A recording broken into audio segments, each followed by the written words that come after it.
to get it. I'm on the mission, snap any minute, casually winning. Stop tripping on me, stop dissing on me. Yeah, I got a dream, can't take it from me. My fire's burning, I'm always learning. Tell me where to go, man, I'm on a journey. Yeah, I can't explain it, I get excited. Keep it 300, King Leonidas. Strap in, cause it's gonna be a long ride. Working on me every single day and night. There comes a time when your worlds will collide.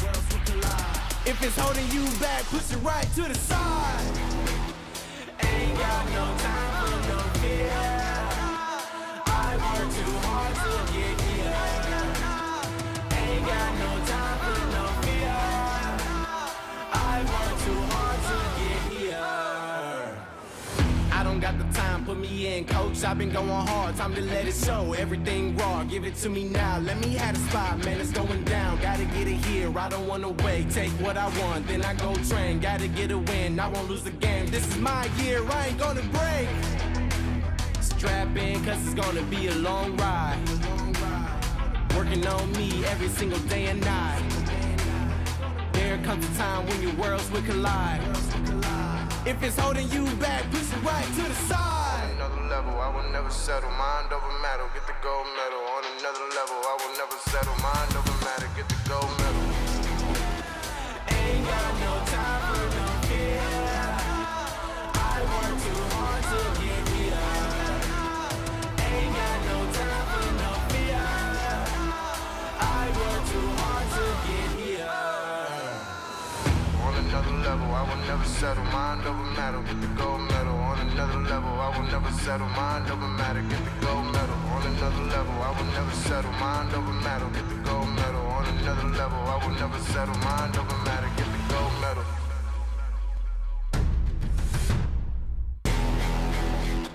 Ain't got no time for no fear.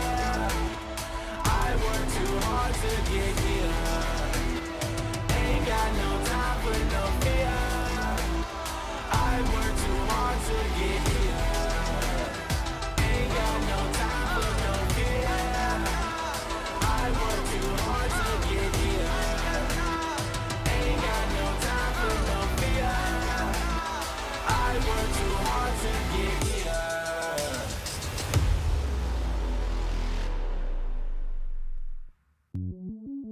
Welcome to the place where dreams come true, where everything you want can be yours, if and only if you're willing to work for them, you're willing to hurt for them, but most of all, you're willing to be first for them.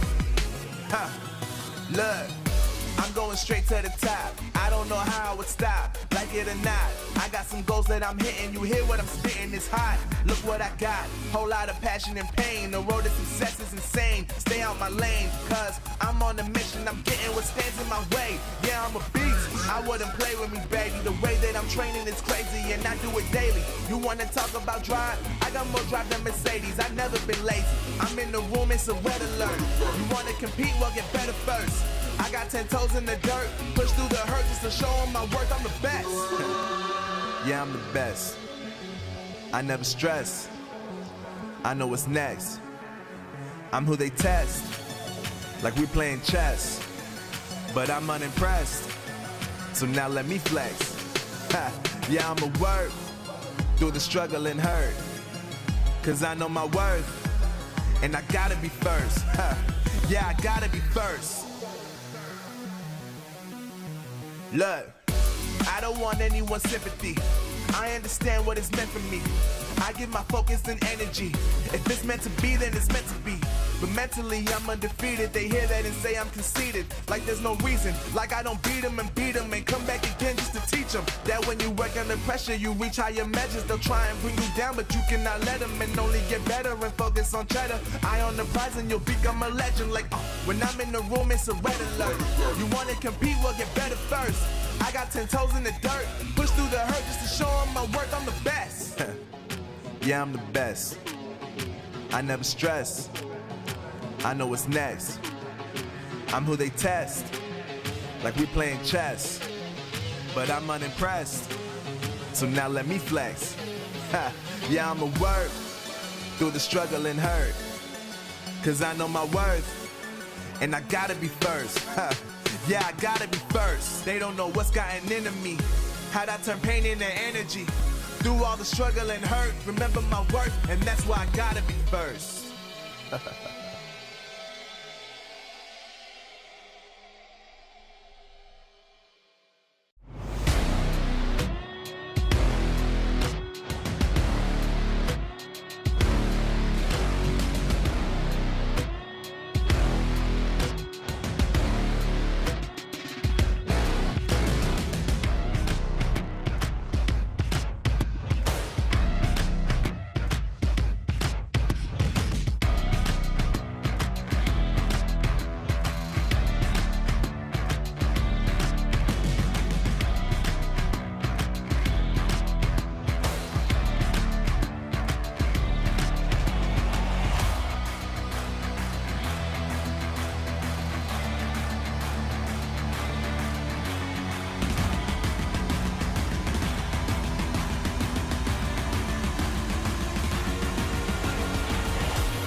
Yesterday, 4 of our teams punched their tickets to the next challenge season. Today, the remaining 8 teams will battle it out for the last 4 remaining spots to continue on in the competition. Who will those last 4 teams be? Well, it's time to find out. Ladies and gentlemen, this is the Snapdragon Pro Series.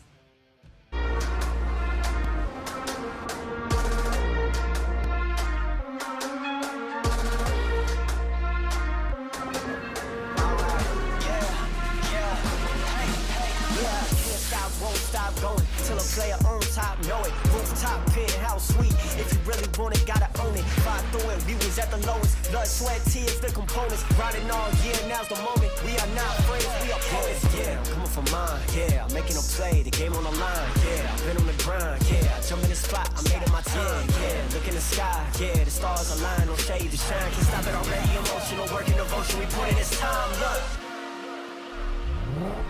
You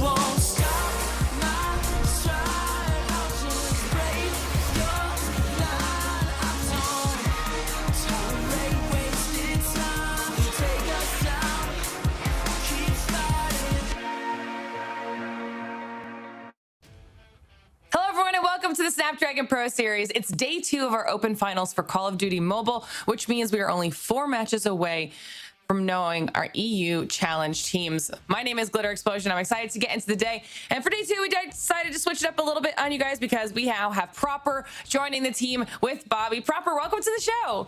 It feels really good to be here. You know, COD Mobile always holds a very special place in my heart. I couldn't ask for a better way to spend a Sunday than with you all here. All right, Bobby, after yesterday, how are you feeling about the competition? I'm excited to see what the lower bracket has in store. Obviously, we got lots of question marks around the teams that we didn't get to see perform, and we get to start today with an absolute banger as we've got basically a mashup of 2 of the top teams from last European season going up against a team that we had higher expectations for yesterday, didn't quite live up to them. We'll see what they can do today up against some probably equally challenging competition. Yeah, definitely going to be a good day to close out the region. But chat, the weekend might almost be over, but our challenge season is right around the corner. So make sure you're following us on all of our social media platforms, X, Insta, and Facebook, so you can keep up to date on all things Snapdragon Pro Series, as well as joining our Discord, okay? You can head on over to discord.gg/Snapdragon Pro Series, join the community, hang out with us, get even more updates, talk all things Call of Duty Mobile. Make sure you are in there because you're not going to want to miss a single second of anything. But I know it's day 2. If you missed yesterday or if you've missed any of our previous seasons and you don't know how this whole tournament works, let's talk about it. Bobby, our format expert since last time around, tell him.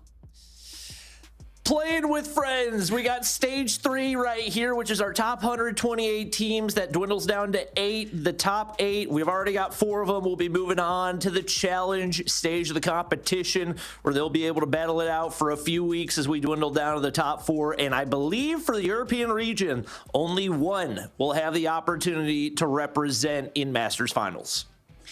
Lots of pressure on these teams, lots on the line in Open Finals alone. Obviously, those challenge spots, but we had to make it just a little bit sweeter, Proper, because it's not just the challenge season spots. There's cash on the line, too.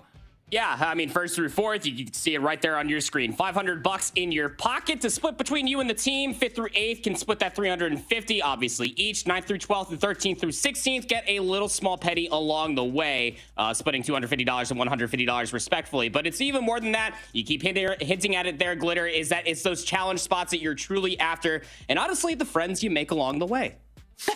Hopefully they're making some friends. I mean, it is a tough competition, but a lot of them, after what we saw yesterday, we saw just how many of those rosters were swapped around, so they're going to have to be just a little bit friendly. But we keep talking about yesterday, and if you guys are just joining for day 2, we've got a little bit of a recap. We're going to have the boys kind of hit on some of the highlights from yesterday because we saw quite a few sweeps, Bobby, and obviously lots of recognizable names, but also those roster changes. Yeah, it was no surprise to see Exclusive coming out on top. Number 2 team in EU, and it surprised a lot of people in our EU playoffs, but the pickups definitely have seemed to pay off as Shark was in his usual dominant form. RM gave him a solid run for their money, I would say, in the hard point, but once it got to the search and destroy, it was blown wide open and continued to be the case in the control. So I'm curious to see what RM can do in the lower bracket.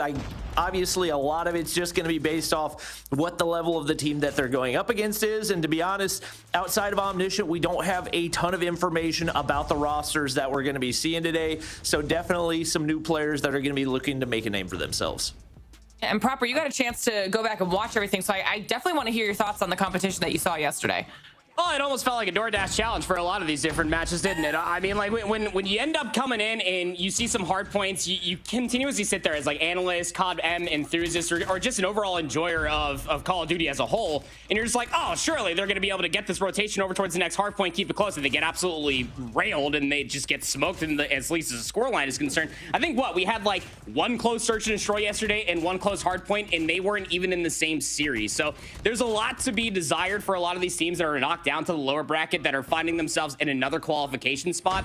But I think we got what we asked for yesterday. You know, you had top teams, they stepped up, they had to play the upper bracket qualification match. They did it quite decisively, obviously, with a couple chips on their shoulder along the way, but at least we know that they are still a cut above the rest.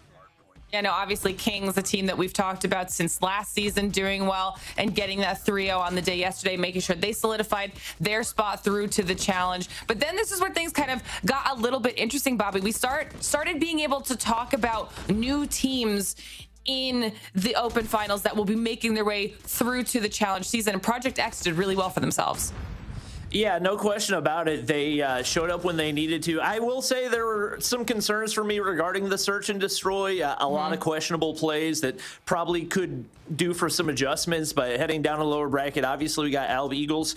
If I'm big heading into today, and I know that my opponent is Alba Eagles, I'm not feeling too bad about it. Obviously, due respect to them for making it this far in the competition, but there wasn't really anything outside of the search and destroy that made me feel like they were a team to be feared. So I'm curious to see what kind of talent we got on that roster and what type of competition it'll give them.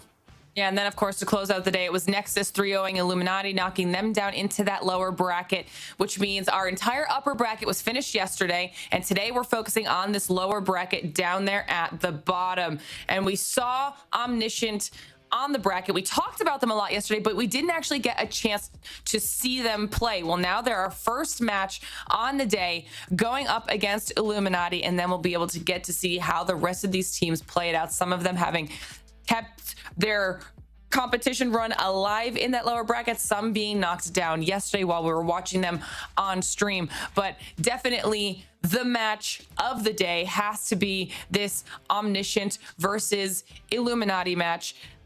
They were a team, or Omniscient's a team made up of some of the best teams that we saw, players from the best teams that we saw last season, and they were in that lower bracket. So I think we're all very excited to talk about them here proper. Let's start talking about both these squads. What do you expect out of the matchup here today?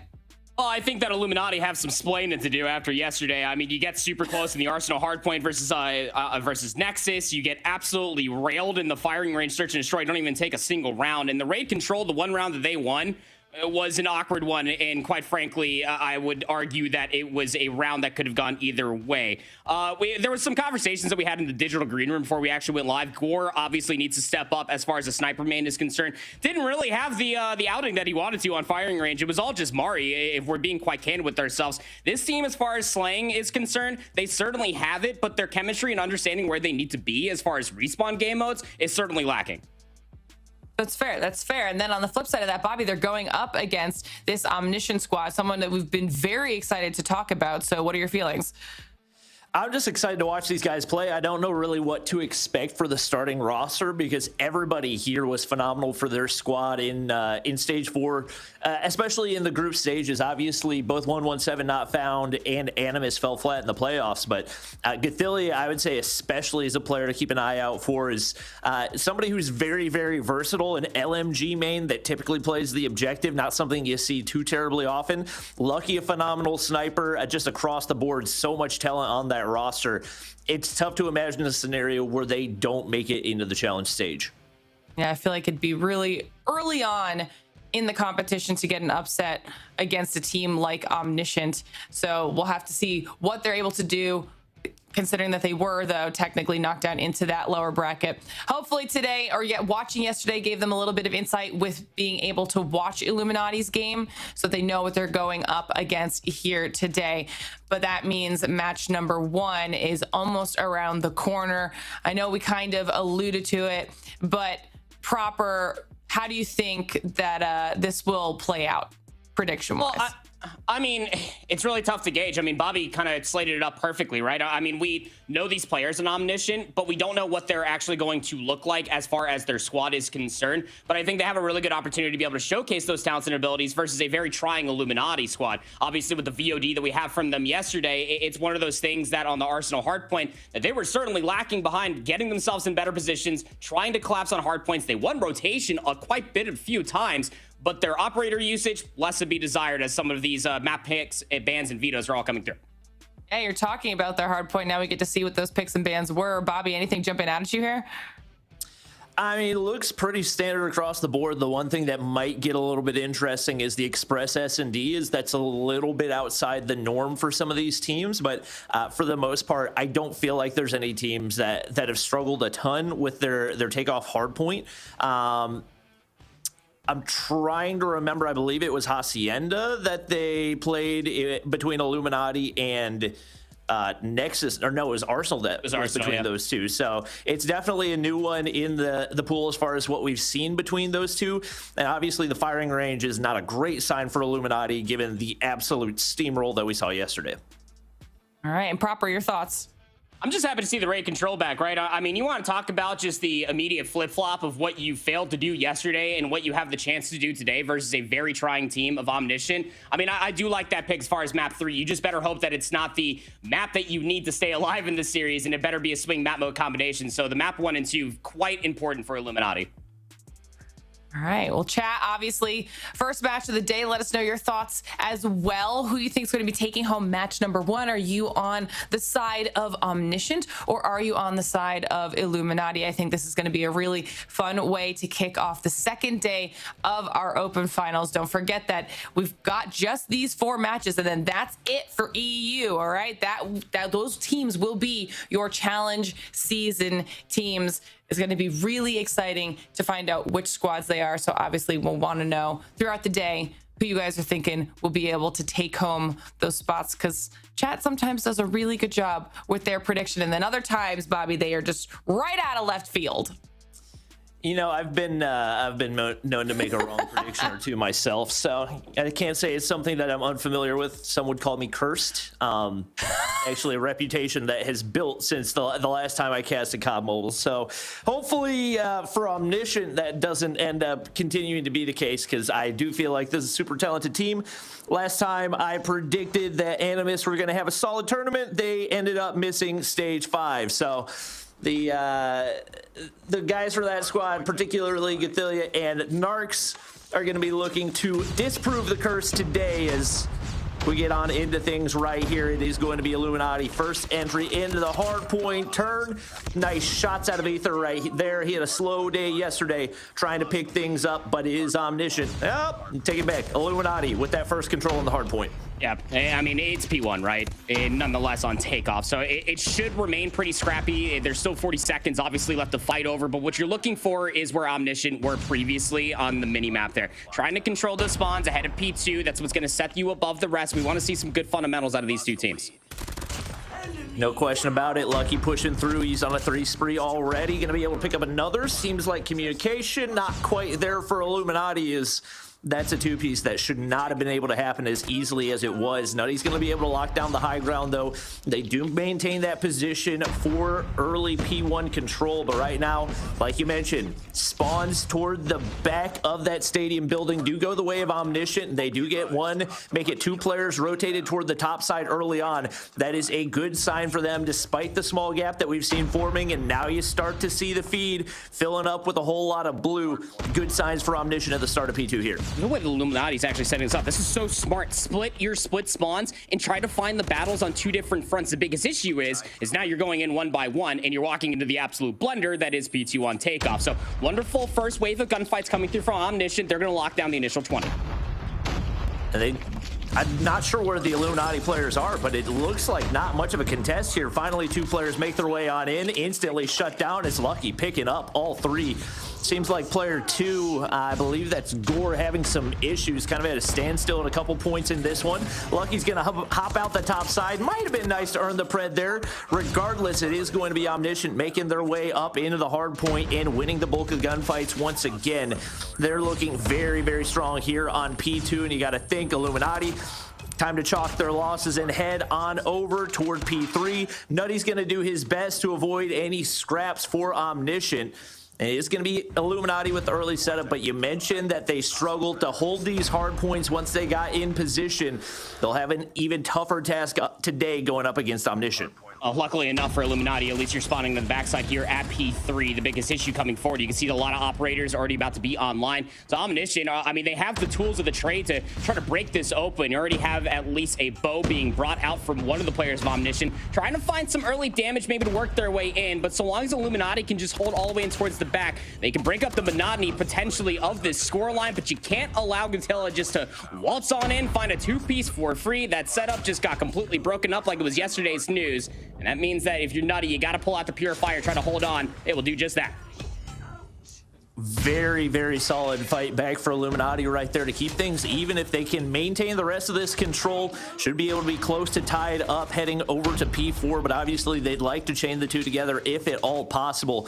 Right now, it is going to be beneficial spawns for Omniscient. One player spawned in the back. It's Gathelia looking to contest, but hardly worth the scraps right here as one player's already on rotation for Illuminati. That's going to be nutty. He's shut down, and right now Omniscient looking to bounce back off of a slow P2, or rather P3, but Narks over on Old, able to find two, makes his way up to high ground to find some information as well. Aether makes his way on in, and spawns have been controlled for Illuminati, so they'll be on the close side right here, and just like that, Omniscient have been completely broken.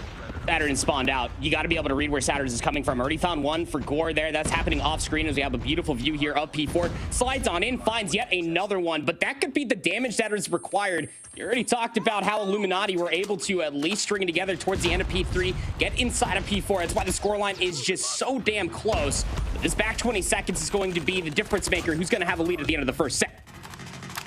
Pretty tight all the way through so far. Illuminati much closer in this matchup than I expected them to be. Right now, Gathelia, actually Lucky's going to be able to do the work. He has been an absolute beast on the map for this Omniscient squad. 19 kills on the board, and it looks like we're heading on back to P1 right here. Gore looking to lock down the low ground, and they've got those spawns towards Stadium. Nobody playing for the high ground control, but right now they do get players in position to lock in some big time. Ari's going to be able to find one crucial player for Illuminati yesterday. Even with that happening, Omniscient going to be there to contest. Yeah, you can already see just some of the kills just racking all the way through. Lucky's up to 20 right now. Mari's answering it back on the other side up to 21. Gore's having a much better time here today than at least what was witnessed in the first set of hard points yesterday on Arsenal versus Nexus, up to 19 kills. P1. Very scrappy coming in towards the second set. It's a marginal lead that Omniscient currently hold, but they know that they can just continue to layer on the pressure, keep tiptoeing around this P1, try to send a couple players around this 20-second mark, which is right around the corner, and maybe try to get inside P2. But Illuminati are playing for the future. They want to make sure that they at least send players in towards the back, anchor out the spawns. They know how important P2 can be. And Lucky's looking to flip right here. Big time gunfights for him, but he gets shut down by Mari. Saturn's trying to hold back the push from Illuminati. Only scraps left to be gained right here. And that's a nice three-piece for Omniscient. They're already up 30, and they do take Stadium control early right here. Gore's not going to be able to connect to finish off balance right there. He's going to go ahead and read shell. They've got the read on these spawns. Some operators not going to pop right there. It's actually Gore with the UL able to tear through two.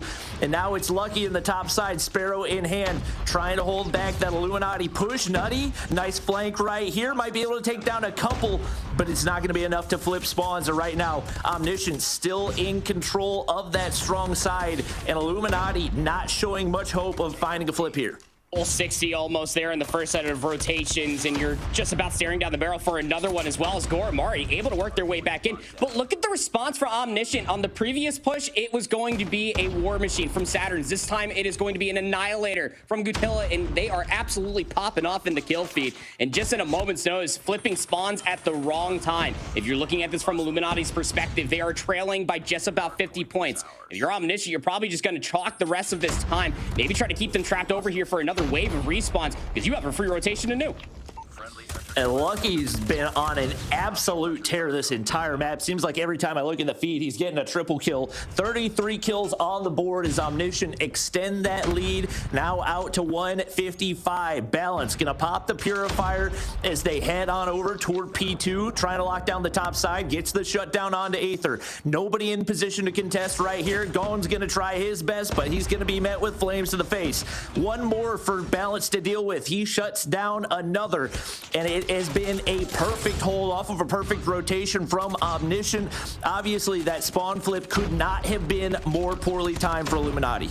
Oh yeah, absolutely. But in Illuminati now, I mean, they are, the world's in their hands, isn't it? I mean, they're getting these close spawns inside of P3. They have to just brute force their way back in. They want to try to save some of these operators, Bobby, ahead of P4. It was really good for them the last time around. But again, they're trapped. This spawn trap is just absolutely electric. Finally, the break comes through, and that's just because Omniscient finally decided we're done setting reinforcements. We got a 70-point lead. We'll head back over towards P4 and try to lock things down ahead of the rotation.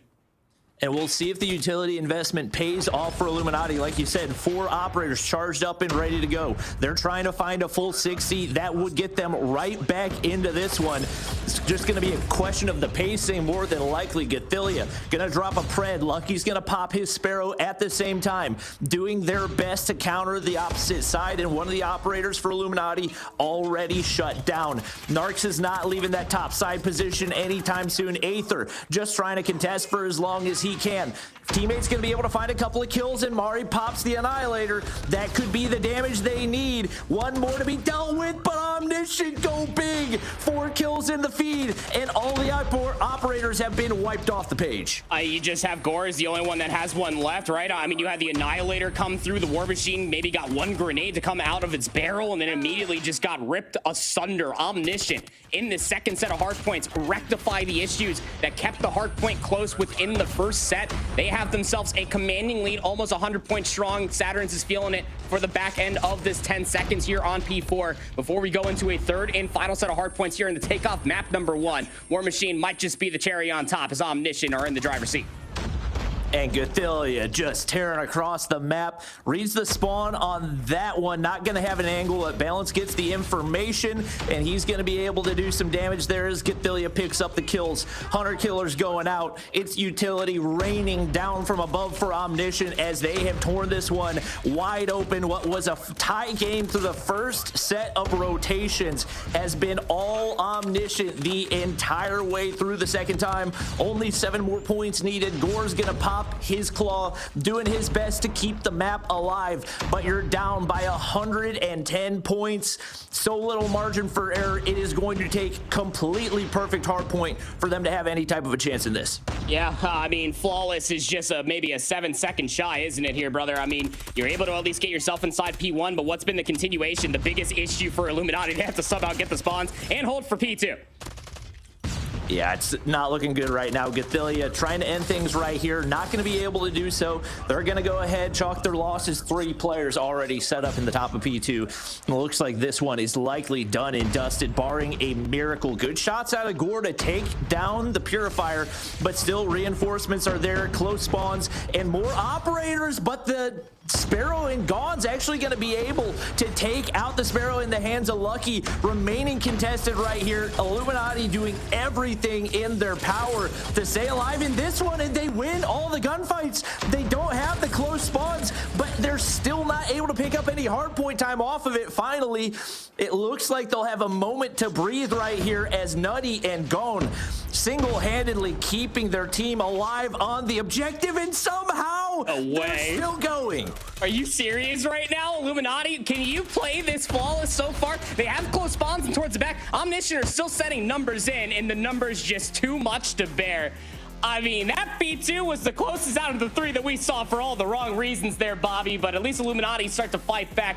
Very close within the first set, but you felt like when you have that leader's advantage that Omniscient built at the end of the second set, it was just a matter of time before they closed out that map number 1.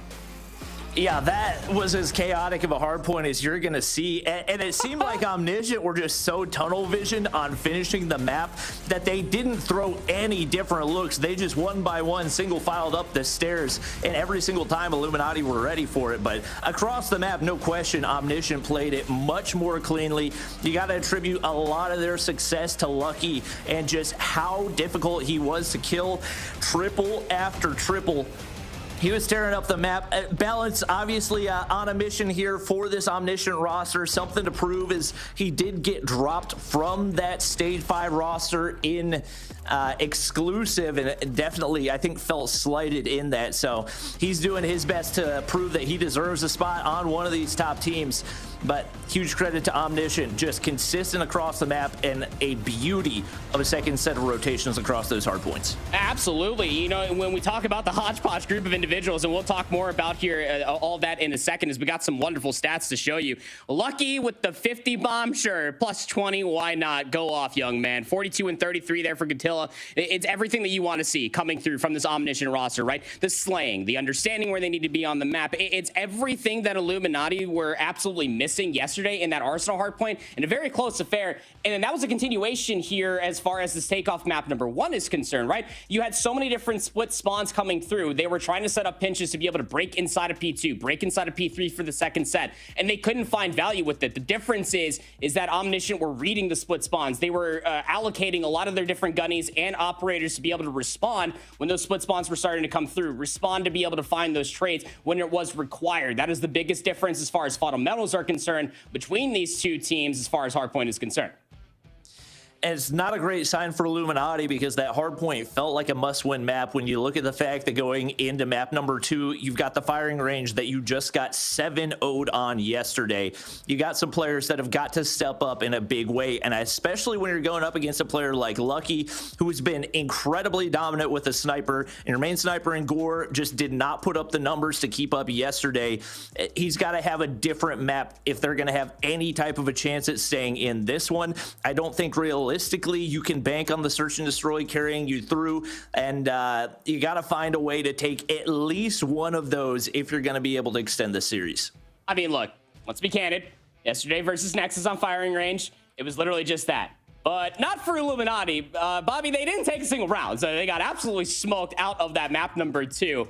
You better hope that because you didn't veto firing range coming into this versus a very daring Omniscient roster that you have every single bag of tricks. Your snipes are on point. Obviously, we saw Mari stepping up to that cause yesterday. We already talked about it a handful of times that Gore needs to be able to be that secondary snipe if that's going to be the flavor here for the firing range. But it even goes beyond that, too. There were so many different rounds yesterday versus Nexus. They were getting themselves inside a tin on offense. They were getting themselves around wood.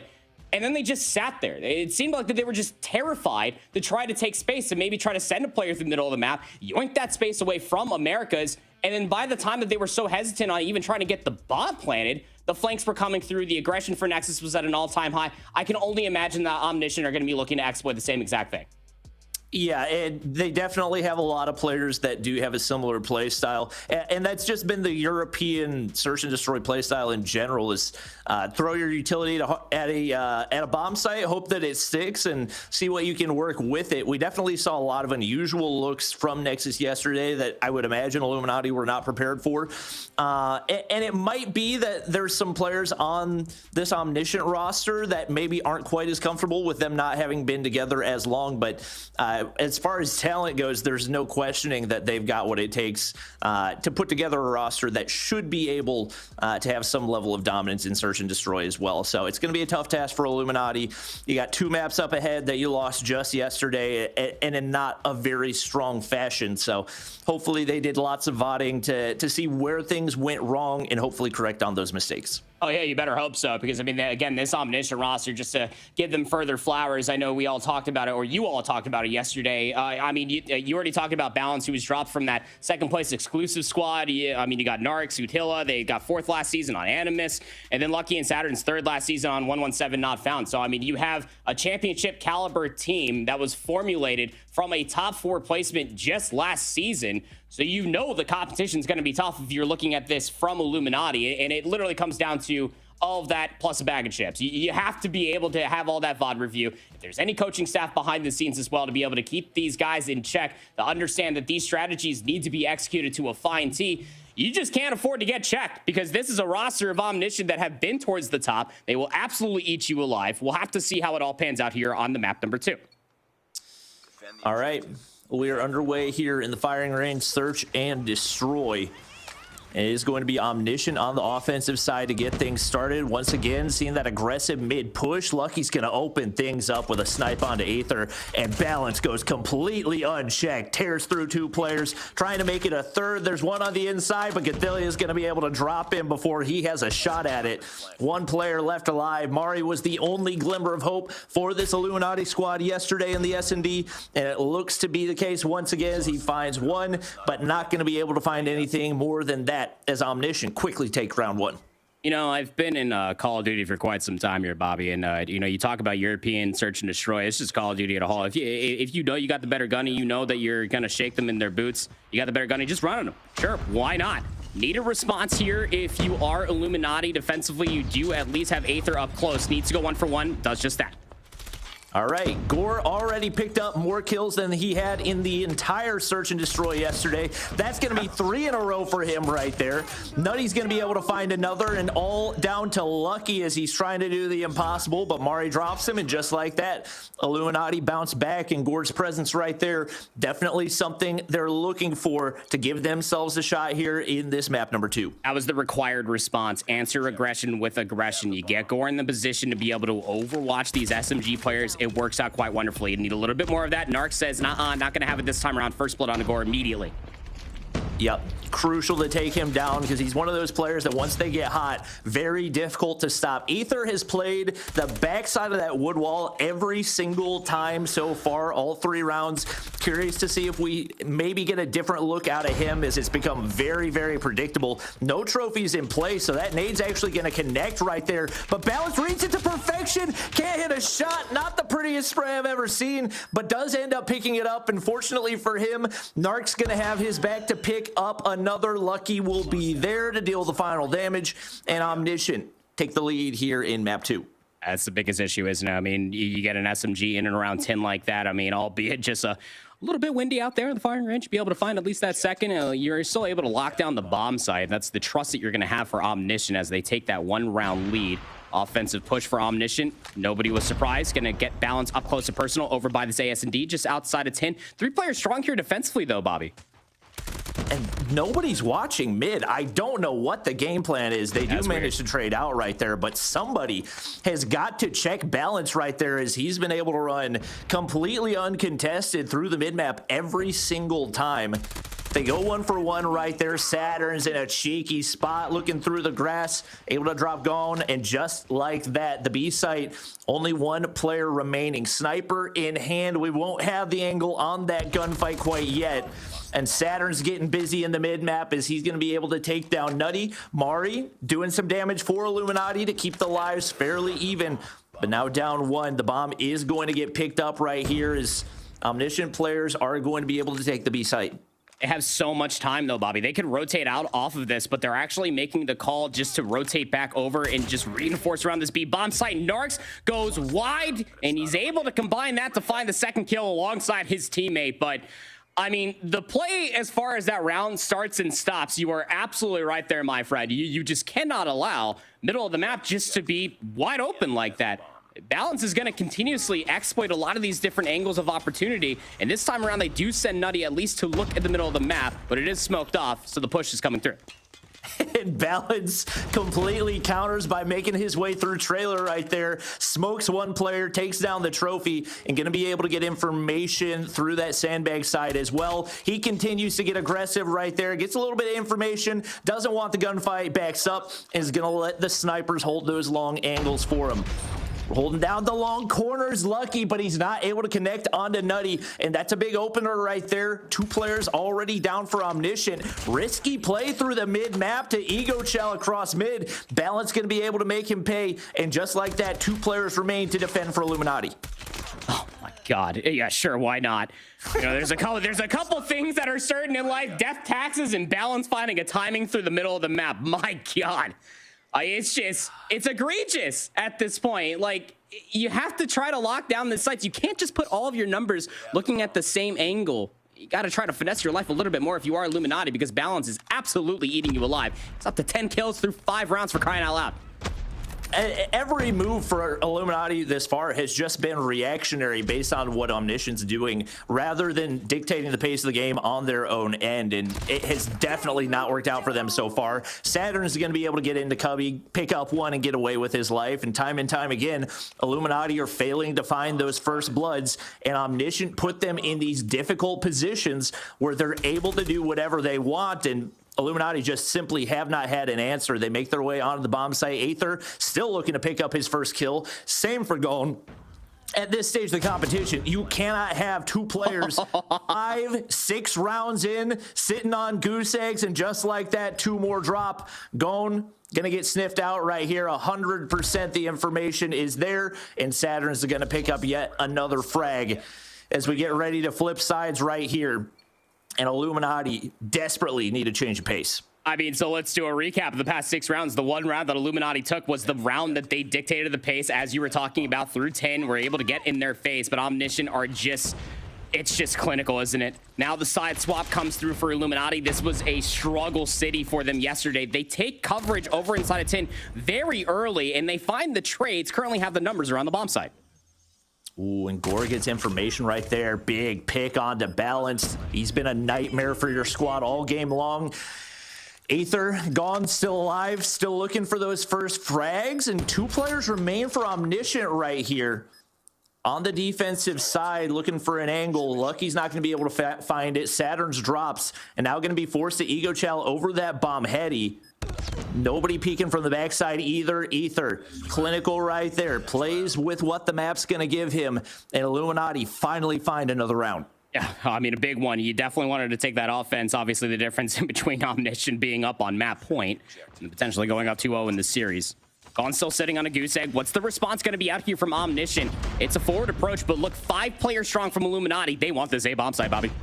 Oh my gosh, they're going psycho at it as well. The one thing you got to be worried about is watching the flank, and it looks like they will send 1 player back. That's going to be Mare. They go 1 for 1, make it 2 for 1 on the inside of trailer, and Gone finally hops off the goose egg right there. Gore's starting to cook, and signs of life right here for Illuminati as Gone's getting going. 0 through the first 7 rounds, and just like that, he picks up 3, all down to Narcs, and he gets smoked off the heady by Gore. And Illuminati may very well be back in this one. I feel like a proud father watching this Illuminati squad on offense on firing range compared to what they looked like yesterday. I mean, they already called it. You said it. You had to watch the flank. They do just that. Players around 10 looking for the trades. My God, Gone was on a goose egg. Now he's up to 3. Lucky's difference this time around is going to snipe through mid, finds for split, immediately answered back 4v4. Huge frag, but Mari's going to be able to pick one up onto Balance once again. And when he hasn't had the opportunity to get aggressive and take this Illuminati squad off guard, he has not had nearly as much of an impact. Shotgun on the inside of trailer connects for Saturns, but still it's Illuminati getting the better of the trades as I say it. Nade lands for Lucky. Gathilia gonna disengage, but Deagle shots through wood right there. Sure. Will connect and leaves Lucky all alone. Bomb in hand for Gone. Right now, Lucky gonna need to make a read. It seems like he might have timing onto the backside of bathrooms, but he's gonna give away information. This should be a guaranteed round for Illuminati once again. Oh no, I thought he was gonna get executed. I mean, you know, I wish he did, honestly. Like, let's have some fun out here, guys. Come on. But yeah, I mean, that's a momentum builder, you know? It really is. Yeah, you want to talk about winning a search and destroy, getting their heads rent-free, go for the assassination. Why not? I love this response coming through. Mari's now up to 10 kills. Gore up to 9. They are dictating the pace, and how about a little bit of a flip of a switch?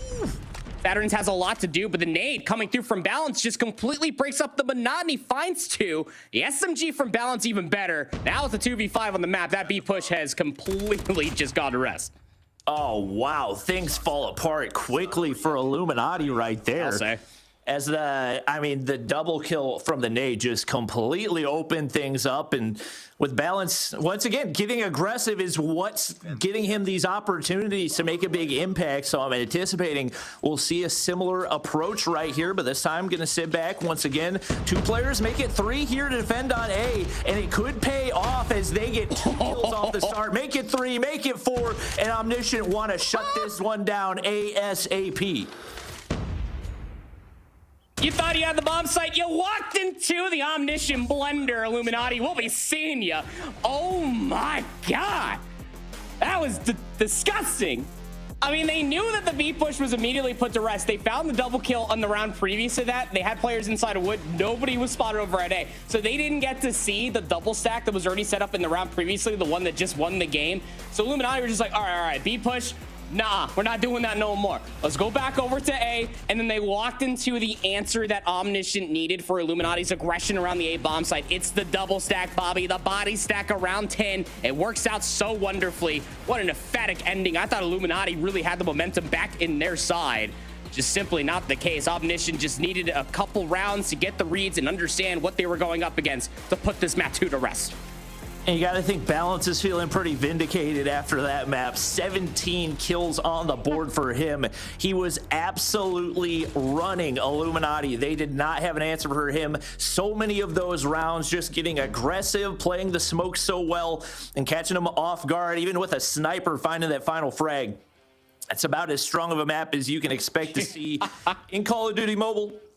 Unfortunately for Illuminati, Gore finally steps up, but Aether, the other player that struggled yesterday, continued to find a lack of success as he goes 1-9 right there. I believe that's a combined 2-16 between the two S&Ds, and he's definitely been the player that has lacked the most for this Illuminati squad. It's just a little bit of hesitation, isn't it? I mean, Aether was in such good positions there defensively while Omniscient were taking the bomb site there at A. Yeah, you didn't have numbers, but that doesn't mean you have to lose your confidence. If you're Aether, like, swing, challenge. You have an SMG, for crying out loud. Smoke somebody, play your life, get back inside a team, bait out the next gunfight. This is a Call of Duty fundamentals, for crying out loud. Bobby, I'm losing my mind. But nonetheless, it's just what Omniscient are able to do. Again, you know, we continuously sing the praise about all the teams that they were on in the previous season and what makes a conglomerate of a team. Y'all already said it yesterday, and we reprised it today, is that this is a team that, quite frankly, to play through the lower bracket is a little bit of a ha-ha, considering how good of a team they actually are. A lot of those fundamentals obviously showcased in the hard point. Maybe some considerations as far as what they're rolling out for and the answers. We know that balance is going to be absolutely insane. That was an immediate response as far as map number 2 is concerned. But the responsiveness coming through from the aggression that Illuminati threw back at them as well. This is, in my opinion, a formation of a championship caliber team out of Omniscient. Yeah, no question about it. I would expect bare minimum for them to be top 3 in Europe, and I think they're capable of doing better than that. It's just a question of how things gel, and I think even through the dominance that we've seen so far, there's things you can point to and say this player might need to improve. I think it was a rough map for Gathilia, as he was 3-7, especially given the way they return through things. Not something that you love to see, but all the players are going to have their ups and downs, and once you get everybody firing on all cylinders, it's going to be tough to stop this squad. I'm very interested to see what they're going to be able to do against the likes of Kings, against the likes of Exclusive, as obviously those have been the 2 top dogs in Europe, but you look at the talent on this roster, and I think if you had thrown this roster together and say, can these guys beat Exclusive at the end of group stage in the EU, I would say absolutely. So a lot of it just comes down to how people are able to perform when it matters most. And obviously it's not a series over quite yet, but this roster just looks super, super well put together.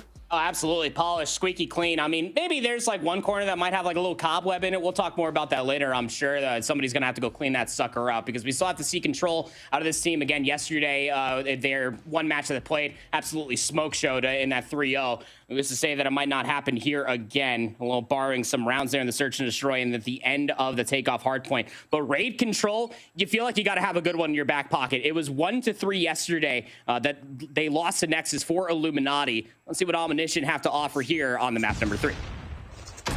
All right, we're underway right here. It's going to be Saturn's getting aggressive, getting pushed up right here. He's looking to take some laundry control. Balance going to take himself out. Not entirely sure how that happens. Maybe a bit of a Bobby nade, but Omniscient make their way onto the objective regardless. And right now, Gathilia watching that window. Seeing it on an SMG feels odd, but he's definitely not had an issue with it, as he's going to be able to pick up at least one off the start right there. And now you get Saturn's pushed up with a sniper in hand at that laundry heady. And this is an absolute nightmare for Illuminati, desperately trying to make their way out. They have no options to push toward that top side, and that is as fast of a VCAP as you will see. Dock it, rotate, get some kitchen control. The biggest issue is that you're still spawning around basketball court, but look at Narc's position. He's already inside the pool. Great pickup there by Nutty to be able to recognize we got to get past Tiki. We got to get some map control, for crying out loud, because the biggest struggle when it comes down to raid control in COD Mobile, you just don't want to get absolutely snowballed after that B zone was already captured. Lives are marginalized, just 2 difference in between these 2 teams, but trade's still coming across the board. The biggest issue coming through from Omniscient is that they want to see form control around this A bombs, or this A control site, excuse me. They got to win the next 2 wave of gunfights. Oh, big gunny for Saturn's able to pick one, goes untraded and finds another on the inside of Tiki. Mari there for the trade. Gathilia not gonna read, but wow, the flashbang saves his life right there. Gore's gonna be there for the trade, and it looks like they come out on the better side for Illuminati. Right now, Omniscient's scrambling, and they've got to slow the pace of this one. They've still got a minute and 10 seconds. Fortunately for them, Mari's going to be able to pick two, and one more is found on the inside of Tiki for balance. That should be the opening, but they continue to scramble, and they need to take their time with these gunnies because these can be costly the more that you lose. They knew they were missing one player. That was Nutty. He pushed all the way inside of Art and immediately just gunned over by the open staircase. But so long as you have players around Tiki, you feel like you got a chance. Aether is able to at least find Saturn's around that Tiki bar. Slides on forward with the pistol. Sure, why not? Looking for a little bit more. We'll get it in the end. That's insane. Now you're down to a 2v4. Can Omniscient pull this back? Wow, rough spot for them given the dominance we saw over on that B side, but Dawn's going to be able to find two. And Illuminati come out, guns blazing right there. Fantastic adjustment to get some map control over toward that A side. And Omniscient were just not able to make the reads. I felt like they got way too aggressive over there rather than trying to play through mid-map to find some more control before looking for that push. And they gave away so many lives in the process. Control is so break-off dependent. They lost that B zone just so fast. What's the response going to be like here? Again, you want it to go so well, and it is a flawless breakup. Are you kidding me? Illuminati, where has this been the entire series? First zone is already got to take a progress locked in. Omniscient need to be a little patient on how they try to recontest this. Aether had one kill in the Search and Destroy and is already on a 6 spree here in Search and Destroy, in Control. It feels like I'm watching a completely different player, and this time it's Illuminati pushing up for that top side laundry spawn trap. Nobody gonna push through as Omniscient, licking their wounds right back toward the A side, but they continue to get picked right here as Gathilia finally gonna be able to find a trade. Go, nice pre-fire, but it's not gonna be enough as Gathilia picks two, and finally a little bit of fight out of Omniscient following a very sluggish start. Oh yeah, I mean that is just as perfect as you could possibly draw it up for Illuminati. I mean, I was talking about break-off dependent. Illuminati were just like, don't worry, Proper, we got you.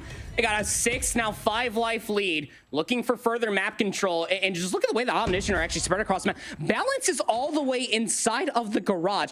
He's spawn killing Nutty. That's rude. But while this is all happening, Illuminati have almost flipped the map back on its head. You got a lot of players just trying to push around Laundry, and look at Gore. He has to come back to try to help out Nutty because Balance has now killed Nutty off spawn 3 times. I think they're trying to delay the spawns as long as they possibly can, and he gets another right there. His teammates keep losing the gunfights, and he finally gets taken down only off of a vehicle explosion. But Omniscient can't seem to find the gunfights anywhere else on the map. And very interestingly enough, both teams have saved up every one of their operators and have not used them. Gathilia gets immediately smoked off of his Annihilator. Nutty's going to call in the Purifier, and now they're going to full send everything right here as Nutty picks up 2, and that should be enough to seal it. If I'm Omniscient, I'm just saving the rest of these for the next round because this one is completely chalked. You got 3 lives left to 15 for Illuminati, and these guys seem to have completely flipped a switch. You want it to end by kills, though, is the biggest thing if it ends up going towards that round number 5, but it is almost inevitable at this point. Going to be a 2-0 lead in the map number 3 for Illuminati, barring some crazy heroics to come all the way through. First segment of progression has already been locked in. I got Balance, Philip, last 2 players alive versus the 12 of Illuminati, including their respawns. And I'm not too sure if you can even find your way back in. They're just going to chalk it. They're going to allow it to go through the segment progression, which would almost argue that Omniscient will probably, if it does go to round 5, are going to be back on offense. But just to talk about some proficiency, I mean, you did pull out the Purifier. I don't mind that at all. But, I mean, you almost wanted to save that Predator missile. You had that round in the bag. Nonetheless, it's neither here nor there. It's a 2-0 lead for Illuminati. They look great on this map number 3, Bobby. And I'm expecting to see Omniscient pull out some of these operators early to try to fight for some map control, and that's what they're going to do. Balance is going to be able to pick up 2, Purifier in hand. He secures Kitchen. And right now, waiting for the reinforcements as they push up to red. Gathilia and Saturns do the damage for that gunfight. Right now, still trying to get somebody onto the objective, and Balance should be able to push through for another right here. Now making his way up toward Laundry, and it looks like they get the information, but only one player left there, and Gathilia has pushed all the way toward spawn. No communication for Illuminati as he's running willy-nilly. Double kill for free, why not? One player on the inside of basketball court, but Lucky seems to have the information, not going to be able to win the gunny. Second segment looking pretty darn good to be locked in. Just going to be leaving Saturns behind while you have Balance going back to do Balance things. Swings a little bit wide, will lose their life. But that B zone, it looks to be chalk, not unless Mari has anything to say about it. It does have a sniper around Laundry to maybe try to recontest this, but the timing's going to be tight. Predator Missile's going to get called in for Balance, trying to at least open up this A zone before B actually gets fully captured, and it sure will. Add some time on towards the board. Lives not too far gone for Illuminati on this defense.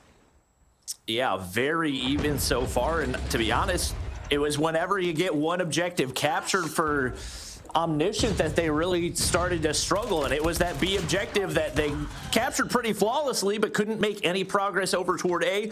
We'll see if we find a different approach right here. Still plenty of time to work with. Saturn's going to be able to find one. Gone drops there as well, and now the feed turns yellow as they send some utility over the top. Beautiful jump shot out of Saturn's, and just like that, it should be a fairly open A objective, and with the life lead the way that it is, this should be at least one tick of progression, if not more, for Illuminati. Spawn traps starting to go through.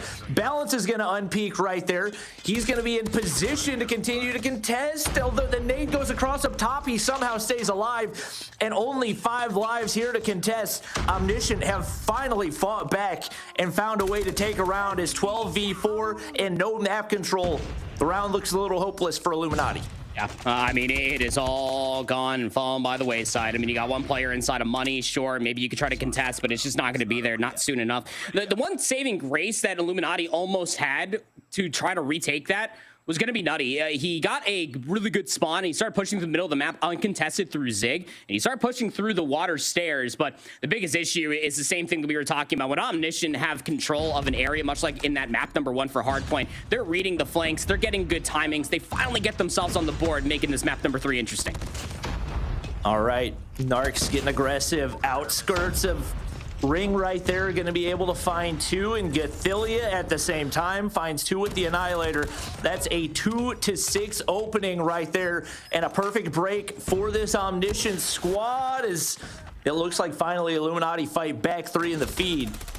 Nobody on the objective quite yet for Illuminati, and Balance is going to get traded right there. Lucky can't find a way through that gunfight either, and a lot of these that it seems like Omniscient should have the advantage, just not capitalizing. Gathilia is going to get spotted top statue, but does not get taken down.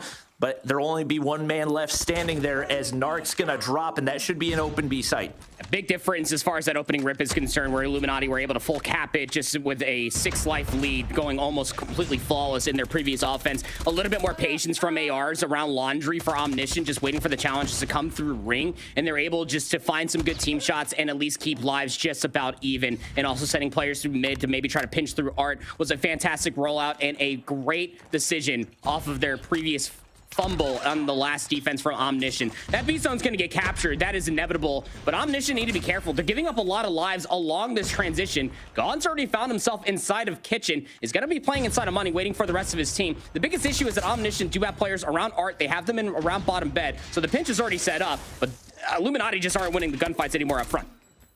Yep. Once again, that kitchen control has been completely cleared for Omniscient. So for now, it's going to be a tough task for Illuminati to make the wrap on through. Mari's going to find 1 to try to open things up, but Balance once again getting aggressive to try to push back those spawns. 3 in the feed for Omniscient right there. They retake the life lead, and they'll single file through the bottom of Modern once again. Balance picking up the sniper, should be in position. Not going to find an angle, or rather not have the timing to have the right weapon right there, and Mari shuts him down. Illuminati fighting back, but they've got to go big on these gunnies. Yeah, they sure do. Gatilla is still looking for that timing. 45 seconds, 6v7. You feel like that this is going to be the last possible push. Illuminati want to take this offense into map number 3 to boot. Yeah, you do not want to go to round number 5. Big gunfights go the way of go the way of Omniscient. 4v3 right here. Sniper comes out for Lucky. Every life counts at this point. Gore on the backside. Nade's not going to drop on his head, but just by a couple of inches. And right now, it's going to be basketball completely locked down, and they need a sniper pick out of Mari to open this up. They're not offering up anything with only 17 seconds left. Balance is going to peek through. Drop score right there. All down to Mari. Sniper on a heady, but not a whole lot of time to work with. And Omniscient take back-to-back rounds to force a round 5. And I'm pretty sure with those kills alone, that should actually be Omniscient to be able to get defense, maybe? No, they didn't get enough. The kill disparity just a little bit too far gone, so it's going to be it's a round 5 offense coming through for Omniscient. But, hey, you're able to win the last offense quite decisively, in my opinion, bringing things down to the absolute wire. Just got to be careful if you are Illuminati. You find yourself in these situations where the flanks are just such an easy read, but Omniscient keep exploiting it quite wonderfully. And talk about a good rollout right there for both teams, quite candidly. But the difference is that Lucky found his way with an SMG in hand all the way inside a kitchen. Sure, the B push doesn't come through, but now you're spawning parallel over towards A, and you can start benefiting off of Lucky's opening push. Oh, and they're getting crazy aggressive right here. Balance has just been the king of kitchen for this entire map. Nobody's wanted to challenge him. They're going to get players onto A early. This is the objective that they've had the most trouble with. And Saturn's winning that gunfight. Completely clears off basketball court. Balance gets pushed out on the top side once again, and even when he's not on the objective, he has been so difficult to deal with. Gathilia gonna pop the Annihilator and gets dropped immediately once again. That's one of the downsides that we've seen out of this Omniscient squad. Some of the operators haven't found much value. That hasn't been the case for Balance, though. The Purifier, absolutely lethal. Saturn shuts down one more, and A has now been completely captured as score streaks have been earned as well. Pred missile coming in for Balance as well. It's actually a 3-for-1 trade off the said Pred missile. So Illuminati, I mean, they at least have some map control specifically for Nutty. He's already passed Rocks, trying to get himself inside of Art, but I mean, he has a wave of force coming through inside of Art and can't even go 1-for-1. A 3-wave of gunfights coming through in favor of Omniscient. Bobby, they have a 7-life lead and they're on the B zone. Operators starting to come out. Gore, Claw, able to find one. Balance pushing through kitchen once again. Time and time again, making the right reads. He's on a 5 spree right now. One player left on B for him to deal with. Turns and burns on to Gone. And just like that, the EMP system has been earned. 6 lives remain for Illuminati. Their final hope of making it into the challenge stage. But Lucky shuts down another with the Deagle in hand. And all hopes have been dashed as they'll capture that B zone, and it is going to be Omniscient coming out on top with the 3-0 win. I mean, a little bit of irony, isn't it? I mean, you had a 2-0 lead if you're Illuminati to potentially start the reverse sweep in the series, and then you get reverse swept in the control. Put it in the file cabinet for things that should never happen. The operators, a little bit too hesitant to use when they had the chance to be able to win that round, to be able to get that 3-0, and also the potential to be able to even win it 3-1 for crying out loud, as these replays will be alarming for a lot of different and potentially wrong reasons. I mean, the opening breakoff for Omniscient in their opening offense was fantastic, but they could never find their way back over towards the A zone. Illuminati surprised me, and I'm sure a lot of you all watching at home, with just the amount of speed and gusto that they came out from their opening offense. And that was the confidence that they've been missing from a handful of rounds. It just simply was not enough for Omniscient, as it always felt like what we got in the map number 1 and the map number 2. You give these guys some time to learn about what they need to do and what you are throwing at them, they will absolutely eat you alive. A fantastic 3-round sweep there for Omniscient to close out the series. And I think you got to go back to the end of round 2. Like you mentioned, you have a Pred missile that's used and an operator that's used in a round that is basically a guaranteed win. And after that, they start to lose momentum. And after that, things fall apart quickly for Illuminati. It's those small decisions that start to stack up, and they stacked up big time against them, as they will not be moving on to the challenge stage of our master season. Just things that you absolutely hate to see. I mean, if you're a fan of Illuminati, they really threw everything in the kitchen sink, pun intended there, for Raid to maybe try to get themselves at least alive in that series, to at least take a map as far as this weekend is concerned, but just simply not the case for Illuminati there, Glitter, as Omniscient come in and they get the job done. Listen, Omniscient might be going home with the 3-0, but that scoreline doesn't necessarily reflect some of the improvements that we saw on behalf of Illuminati and the back and forth that we saw in some of those individual rounds. So it was a well-fought battle, but Omniscient is now the 5th team making their way through into the challenge season, as you'll see reflected here on that bracket, which means there's only 3 more spots left.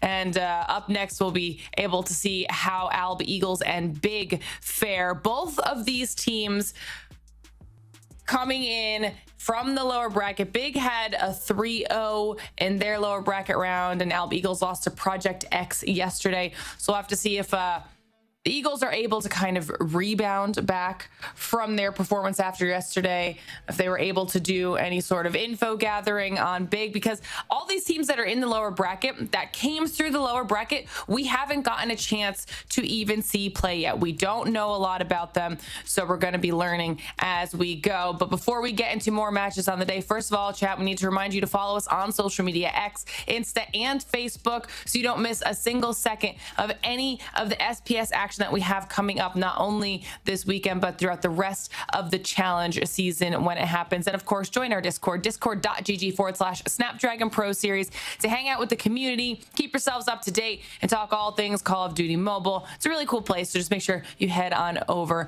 and do that. That was a great way to start off the day, though. Omniscient has to feel good about that performance. I'm gonna ask you guys when we come back. For now, we'll get everything ready heading into this next match. Like I said, we looked at the bracket. It's Alb Eagles versus Big that will determine our next team making their way through to the challenge season. We haven't gotten a chance to see Big. We got a small taste of what Alb Eagles are going to be bringing to the table. We'll have to see what these teams do, though, when it is all on the line. Before we do that, we're going to send it to a short break, so don't go anywhere. You're watching the Snapdragon Pro Series.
The Snapdragon Pro Series powered by Samsung Galaxy is brought to you by Snapdragon Elite Gaming, Samsung Galaxy S23 Ultra, Monster Energy, and DHL. Welcome back, everybody, to Snapdragon Pro Series, where we just finished our first match of day 2 of our Open Finals for Call of Duty Mobile in EU. And it was Omniscient who take home the first win in a 3-0 fashion. And that's got to feel good for them to kick off the day. Now we're going to be turning our sights towards our second match of the day between Alb Eagles and Big. And this is a team, like we've said a couple times, we haven't gotten a chance to talk about. I'm excited to see what this matchup can bring to the table. So, Proper, tell me what you expect out of this match. I mean, I expect for Alb Eagles to be able to continue on with their Surge and Destroy that we got to see yesterday versus Project X. It was the only map that was close for Alb Eagles. Ryan Roots was hitting a lot of good snipes, although Danny didn't really get involved until round number 5. I think that Alb Eagles did look really good in the Search and Destroy, so it's kind of a continuation, right? Is that, yes, you can have a good map number 2, but it's the respawns that are going to at least be able to carry you to maybe see that map number 5. Yeah, I would 100% agree with that. I think Danny is the player that you got to keep your eyes on for the respawns. He had his fair share of struggles in the S&D, but really shown out in the midst of a map where the rest of his team was just getting completely cooked. So could potentially see some substitutions. Obviously, this is not a super experienced Alb Eagles team, but I'm expecting to see at least some improvements out of them. You look over at Big, and obviously not the biggest names in COD Mobile, but definitely some more recognizable names in Rondo and Stariker. They've been around the EU scene for quite a while, and I believe we saw Rondo on 31 last season. So especially seeing the names that we've got there, definitely got to be leaning the direction of Big. Obviously, Alb Eagles look solid in the S&D, so that might be the one mode that they've got to contend with, but I have a feeling this one could be somewhat quick as well. Ooh, quick. Okay. I wasn't sure what we were going to be getting out of these next 3 matches on the day. If we were going to maybe see we've seen nothing but 3-0s the whole time so far. So I wasn't sure if when we got down to this portion of the lower bracket, if we were maybe going to see some 3-1s, even a full 5. But as we get these map picks and bans coming through here, Proper, everything seemed copacetic or anything jumping out at you so far? Not necessarily, right? I mean, these are all different maps of what we got to see from Alb Eagles. Again, because the lower bracket and how it was all panned out yesterday, we don't have any VOD on Big. Obviously, we know that they do have some time spent, at least in last qualifier, but nothing as far as like map understanding. So it all just mostly just comes down to, you better hope that this map pan pick and veto process is favorable for either one of you guys, because qualification spot is on the line. If there's one thing that I've learned from the past couple of days is that EU is in love with takeoff and firing range. I think that has accounted for probably 90% of the hard point in the S&D that we've seen, especially given the fact that it's all been 3-0s. We haven't gotten to see any second maps for hard point in S&D. So if I got to predict anything, both these teams probably feeling pretty comfortable with the first couple of map picks, and it might be the standoff. And if we potentially go to a map 4 Apocalypse, throw a little wrench in things. Okay. All right. But you don't seem like you're so certain about game number 4, but we don't have to wait very long to find out because we're getting in. So let's get into it. Yeah, I would say, I mean, you look at recognizability for the names. Obviously, you got to lean the way of Big. That off the start, going to be able to find one, and Rondo taking some high ground control. Bison does connect, or rather the PDW does connect right there. They're able to hop on for the first hard point time, holding down those long angles. And I have a feeling this is a gap that we might start to see grow a little bit quickly, especially in the hard point. Yesterday, Alb Eagles did not have a whole lot of bright spots, and they were going up against not a very experienced squad in their struggles as well. So we'll see what they can do right here, but a couple of goose eggs, make it 3 goose eggs still sitting there as they're trying to find a couple of picks. Rytech on the high ground is going to be able to find one. And once again, some interesting weapon choices as well. So if anything, Alb Eagles keeping things fresh and keeping us on our toes. That's what I was going to say. I mean, the takeoff hardpoint they played versus Project X yesterday, they only put up 51 points, obviously, to the 250 versus Project X. But the one thing is that they stole our hearts for off-meta weaponry, I suppose. So got to maybe try to correlate that inside of the hardpoint, maybe get yourself some time, because so far, Big, albeit off of P1, have themselves a very slight lead. The most alarming thing, of course, Bobby, is that they're finding these rotational gunfights to be very favorable for them. They're already locked inside of P2. Yep. Nobody on the hard point right now. It looks like Big gonna be able to make their way up, and they do take control of those close side spawns. So it looks like they should be able to look forward to some more hard point time locked in. Vat absolutely beaming right there, making a two-piece, and Rondo has built himself some streaks up in the high ground. As it looks like, I'm not sure how he got that many kills earning those streaks if he's only on a 4 combo, but once again, operator streaks start to come out, and Big remain in control as it streaks across the board. 18 seconds remain as they'll look to pick up the scraps right here, and we got a new player in Rosa for this Alb Eagles squad looking for something, but Vat is now on 17 kills, full streaks, and still has his operator ready to go as he is tearing up the map. I mean, sure, you just got a whole bunch of just different Batmen on the side of Big. I mean, they got utility belts just full of fun little toys that they can use, even if they don't get the rotation over towards P3. They can just break it up. Operators, different streaks. Pick poison. If you're Alb Eagles, you need a response here. Luckily enough for that P2, you kept it scrappy. You're only trailing by 40, but these returning gunfights are just not good. Split spawns are also being read by Big, and my golly, Claw already being pulled out. Yeah, good luck. Have fun just walking into that blunder. Not going to really work out in your favor. Another Predator missile, sure, why not? This lead looking to grow even more.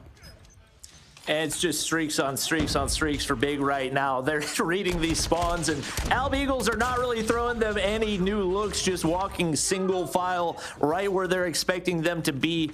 Rondo's actually got one wrong streak on there, so got to make sure not to throw that down, but not too much to worry about for them as they just continue to run the map. To be honest, with the kill count looking what it is, it's honestly more surprising that we've got 25 points for Alb Eagles than just about anything else that we've seen so far. It is an early setup for Alb, but if I had to guess, they will have a difficult time holding it, as the Gunnies have very rarely gone their way in this one. It looks like solid positioning for Illy right there, but he's going to get picked off by Mirage. Melee's going to come out, and it's pure chaos on the hard point as nobody seems to want to find a kill. The only thing we're missing from this raid, Bobby, is smokes and some LED lights. Golly, that is just strange to say the least. But hey, look at that. Alb Eagles, they are able to get the break out of the interesting setup, we'll say that much, and recontest to come back through. So 28 seconds left up to grab here as far as the first set of hardpoints are concerned. Big not too far away from the hardpoint themselves.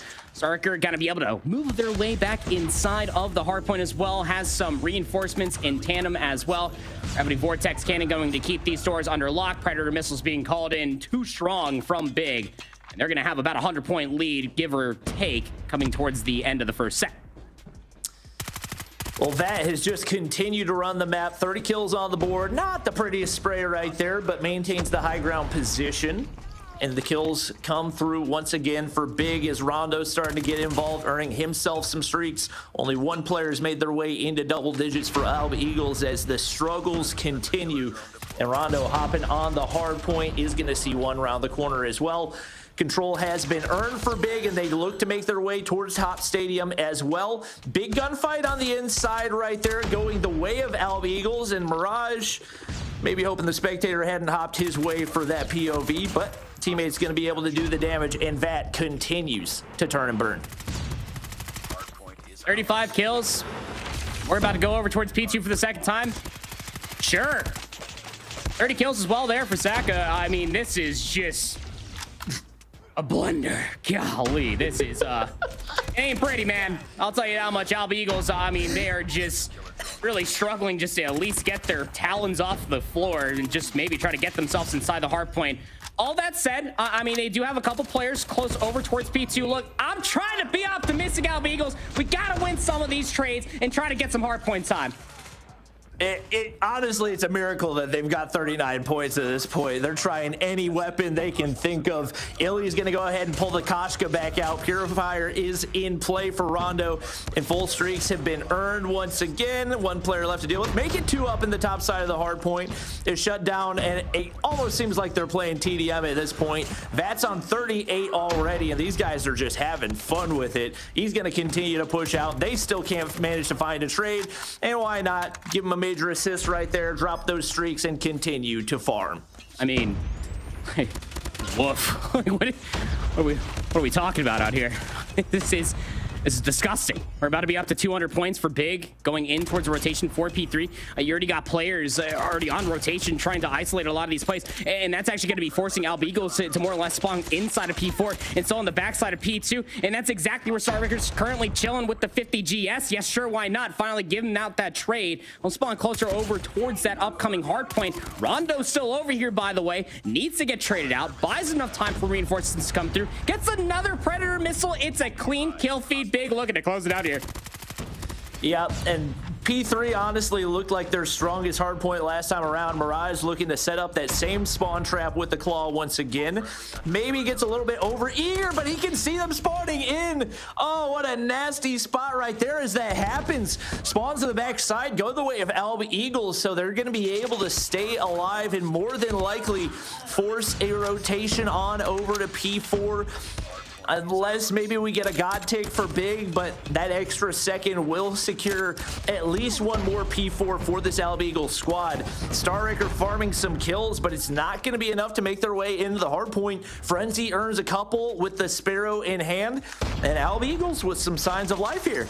Look, I mean, that break comes through. We'll see P4. Alb Eagles getting closer towards 100 points, but I almost feel like for Vad and Zaka, they're sitting there licking their lips with a smile on their face, just like, oh yes, now I can get closer, if not beyond 50 kills coming in towards the end of map number 1. Alb Eagles will have the rotation over towards New. A split spawn does occur. Illy gets red immediately. I mean, Starker just doesn't even let him barely move out of his spawn. So numbers starting to formulate here for Big, looking for the break.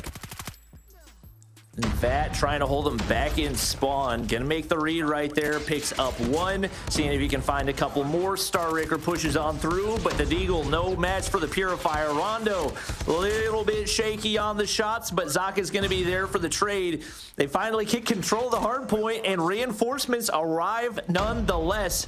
I think Starraker might actually be on a Deagle only challenge right now, as it's big. It seems that way. Big 160 point gap between the two, and Vat continues to farm. I think they're trying to make sure the map doesn't end before they drop the 50 bomb, so they're gonna allow Alb Eagles entry in, but never mind. We'll go ahead and end things there. It's a big win for Big to get things started, 250 to 82. Hey, but that's 31 more points than Alb Eagles put up yesterday versus Project X. So, optimism brought to you by Proper Cast. Dude, like, I don't even know, like, what to say. I mean, it really does start and stop with just a mechanical difference. Like, and I'm not trying to be bashful towards Alb Eagles. I'm more trying to gas up how good Big honestly looked. I mean, you got two players running around like a chicken with their head cut off with SMGs in hand, just cutting off rotations, reading spawns. They're setting up their teams for success. By the time we were done about halfway through the second set, I already had about a 140-point lead, give or take. I already lost count at that point, and it was just going to be a clinical kill race between Vat and Zaka, who's going to get closer towards 50 bomb. And that's exactly why Vat stepped on the hard point there at the end before he reached 50, not allowing Zaka to get closer to his kill tally. Yeah, if I had to think, probably foreshadows what we're going to see in the search and destroy is, like you said, very, very obvious difference in the gun skill, let alone the ability to read spawns, the map control, everything else. It's going to be a firing range search and destroy, which obviously we haven't seen for Alb Eagles, and to be honest, that might not be a great sign, as they did definitely seem very, very comfortable on Meltdown. I would have probably liked to be able to play that one again, but like you said, an absolute clinic put on by Big right there. How to chain those hard points together. There was not really any point in that matchup where it seemed like there was much of a chance where they would not be taking the map, and it was raining score streaks all map long. We'll see if Alb can bounce back in what seems to be their favorite game mode in search and destroy, but whew, it's a tall task for a squad that definitely doesn't seem to be super experienced. I got reminded at the end of that P2 in the first set of hard points that we had about 3 different players for Big that had full streaks. Like, that's ridiculous. Yeah, casual 49-22 out of VAT, 48-22 for Zaka. So get smoked in the kill race, I guess. But like, golly, yeah. I mean, yeah. So I guess we just gotta move on to the search and destroy. Like, it's all you got. If you are Alb Eagles, you need the response here. It was the one map, or the mode, I should say, yesterday that you were able to keep very, very close. And that was thanks to the overwhelming pressure that was Ryan Reeds with that sniper. It constantly allowed them to feel confident in the space that they were taking away. That said, it was on Meltdown. Not that there's going to be a big stark difference in between Meltdown versus firing range coming up. You just have to hope that you can translate all of that sniping pressure to come all the way through and open up the floodgates for Danny to be able to get up close and personal to find a lot of these frags. Yeah, that's definitely going to be the key to success for them. I think you got to look at Big as not only a contender in this matchup, but a team that's likely going to have an impact whenever we get to the challenge stage as well, if they're able to continue this level of dominance.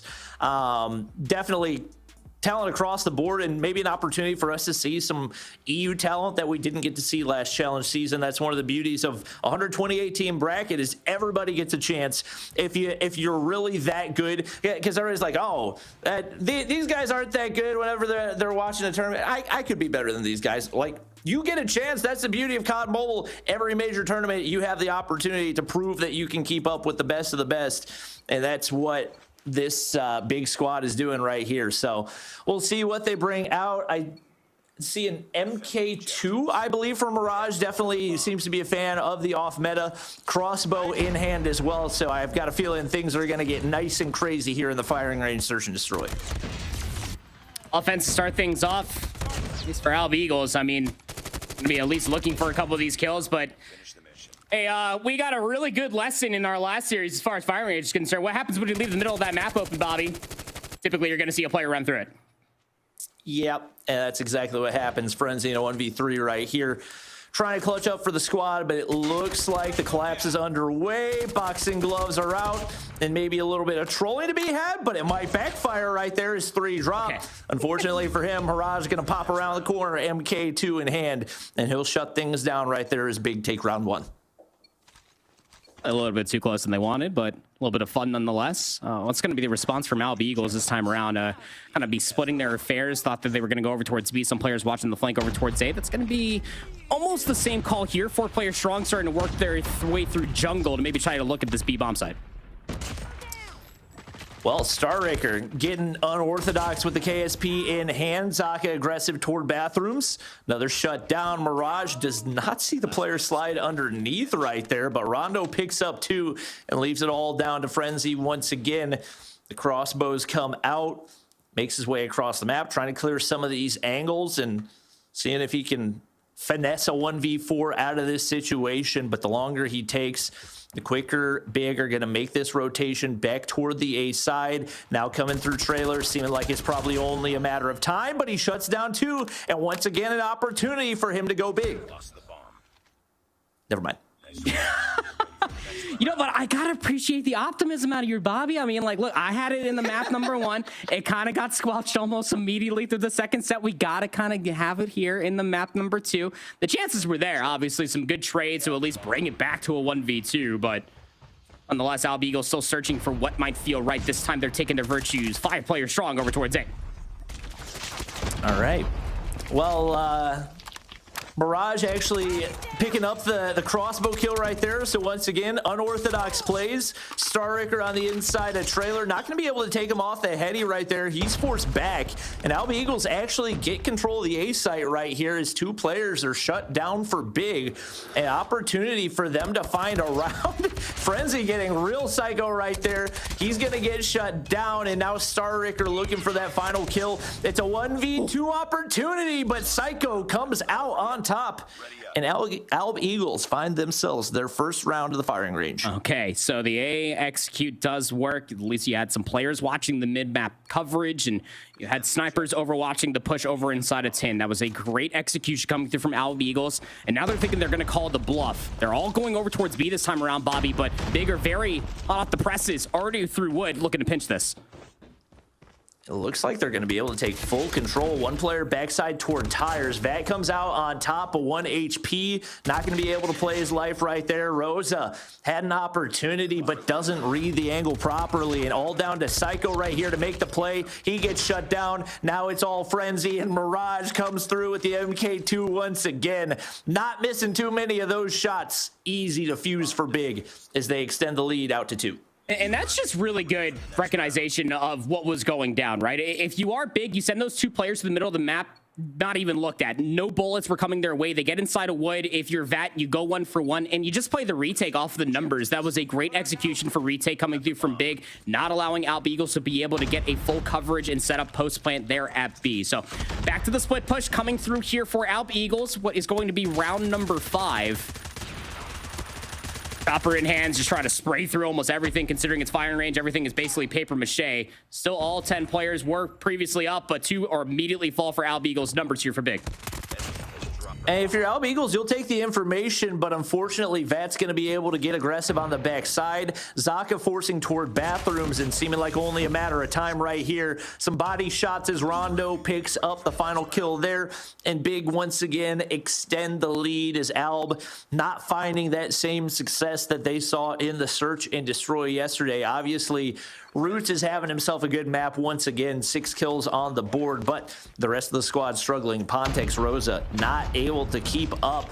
Trying a couple of these different looks, and it looks like this time they're just going to sit back and spawn, look for their snipers to find picks, and well positioned for Pontex to find at least 1 to start things there. But there's Mirage once again with the MK in hand. Yeah. I mean, that is such a great counter call coming through. Just, you're expecting the push. You just hope that the kills come through. Ryan Roots under immediate pressure. The flank coming through immediately for Big. Leaves Frenzy in a 1v2. Let's go. And timing might go his way as both players wrap to the backside of trailer. One going to peek mid, but I don't think found eyes on him. And if they peek past this bomb head, he should be a freebie. If he's able to make the read on the one remaining player, he can make it happen. But Barrage just does not miss every time he's been in a 1v1 to close out the round. He has executed perfectly, and now 6 kills on the board as we flip sides with Big up 4 here in the search and destroy. You just hope that Pontex is going to be able to stay alive there in that final round inside of wood to help out with that flank push that inevitably came all the way through. 2 rounds are all that is required for Big to put this one to rest. They already lost out on first blood. A lot of good map positioning coming through for Alp Eagles, but Big hot off the press, trying to at least take it back, but losing more lives along the way. And Big are just hunting right now, but the over-aggression ends up backfiring as it's now all down to Mirage, 1v5, and we've seen him clutch a couple of times. It's not going to happen right there, though. Boxing gloves on the inside of the trailer will earn Alp Eagles another round, and maybe a time to reevaluate for Big as they get overly confident there, and they end up paying for it. Alp Eagles, great adjustments to be able to take a round, and once again, it looks like Big are going to look to get aggressive, but need to find a first blood, and that's exactly what Mirage does. I'm in the hand of that, just immediately pushing inside of the B bomb side. There's 2 players here for Alp Eagles. You got to be able to find the kills. And yeah, Vat says, absolutely, I will step up to the cause and I will deliver on the goods. So our record trying to still maybe like dodge, dip, dive, and dodge again. Maybe trying to find a couple more boxing kills. But Vat's still alive, back tires. Yep, not a pretty spray. Makes it a 2v2 right here. Rondo patrolling the mid-map, but nobody there to be found. And the bomb is down over on the B side and not in a good spot. Looks like the players for Big are going to have to clear at least 1 to have a chance at picking this up. Probably a fairly predictable position for Rosa, but shots across will not connect. And now it's all down to Mirage right here.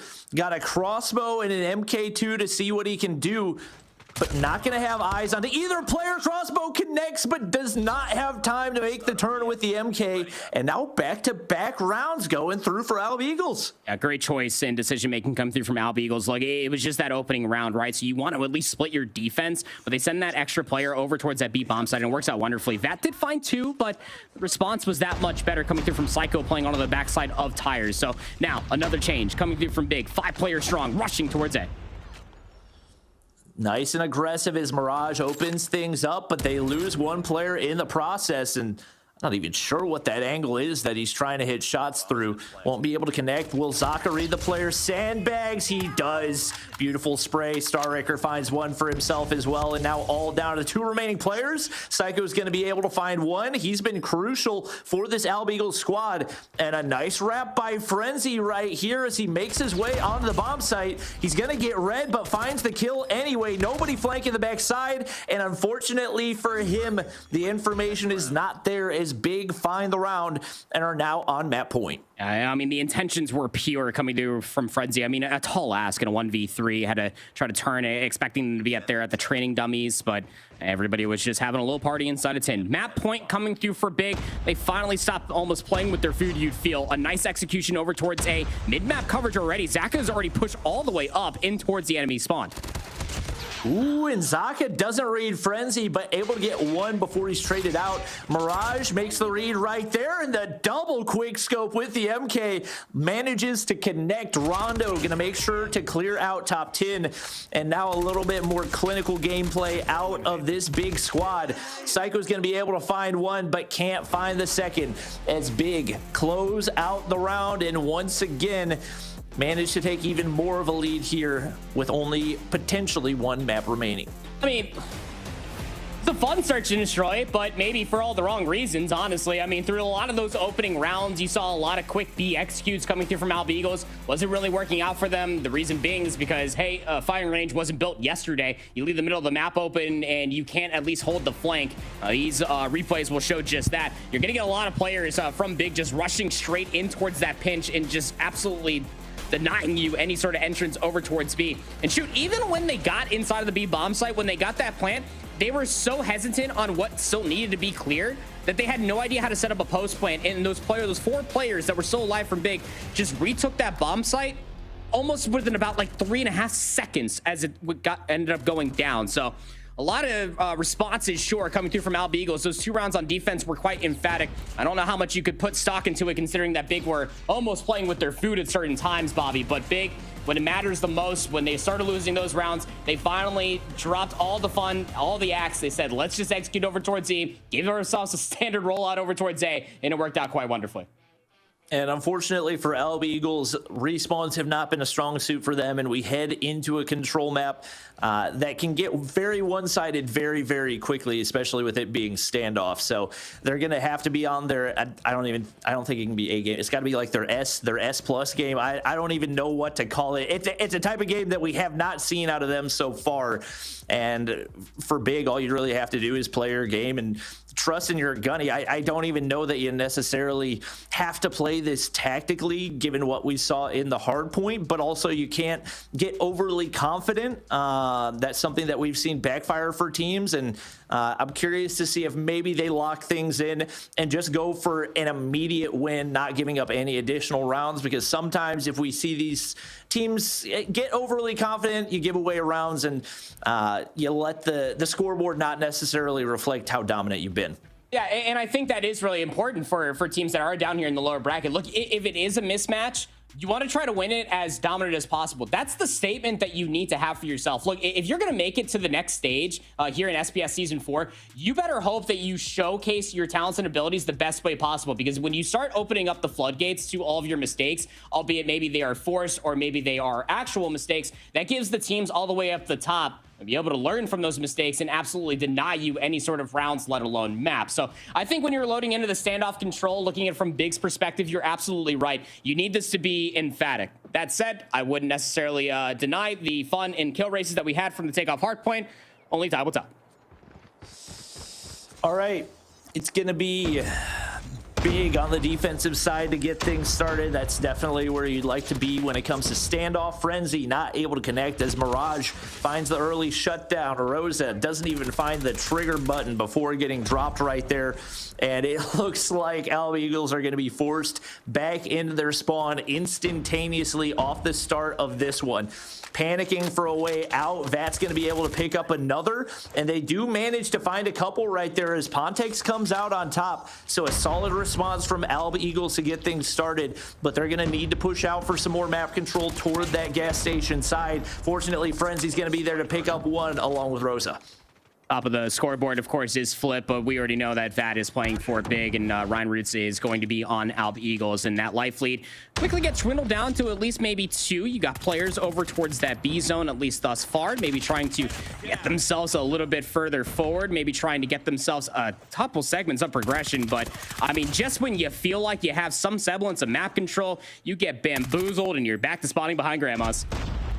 Yeah, it's starting to get rough.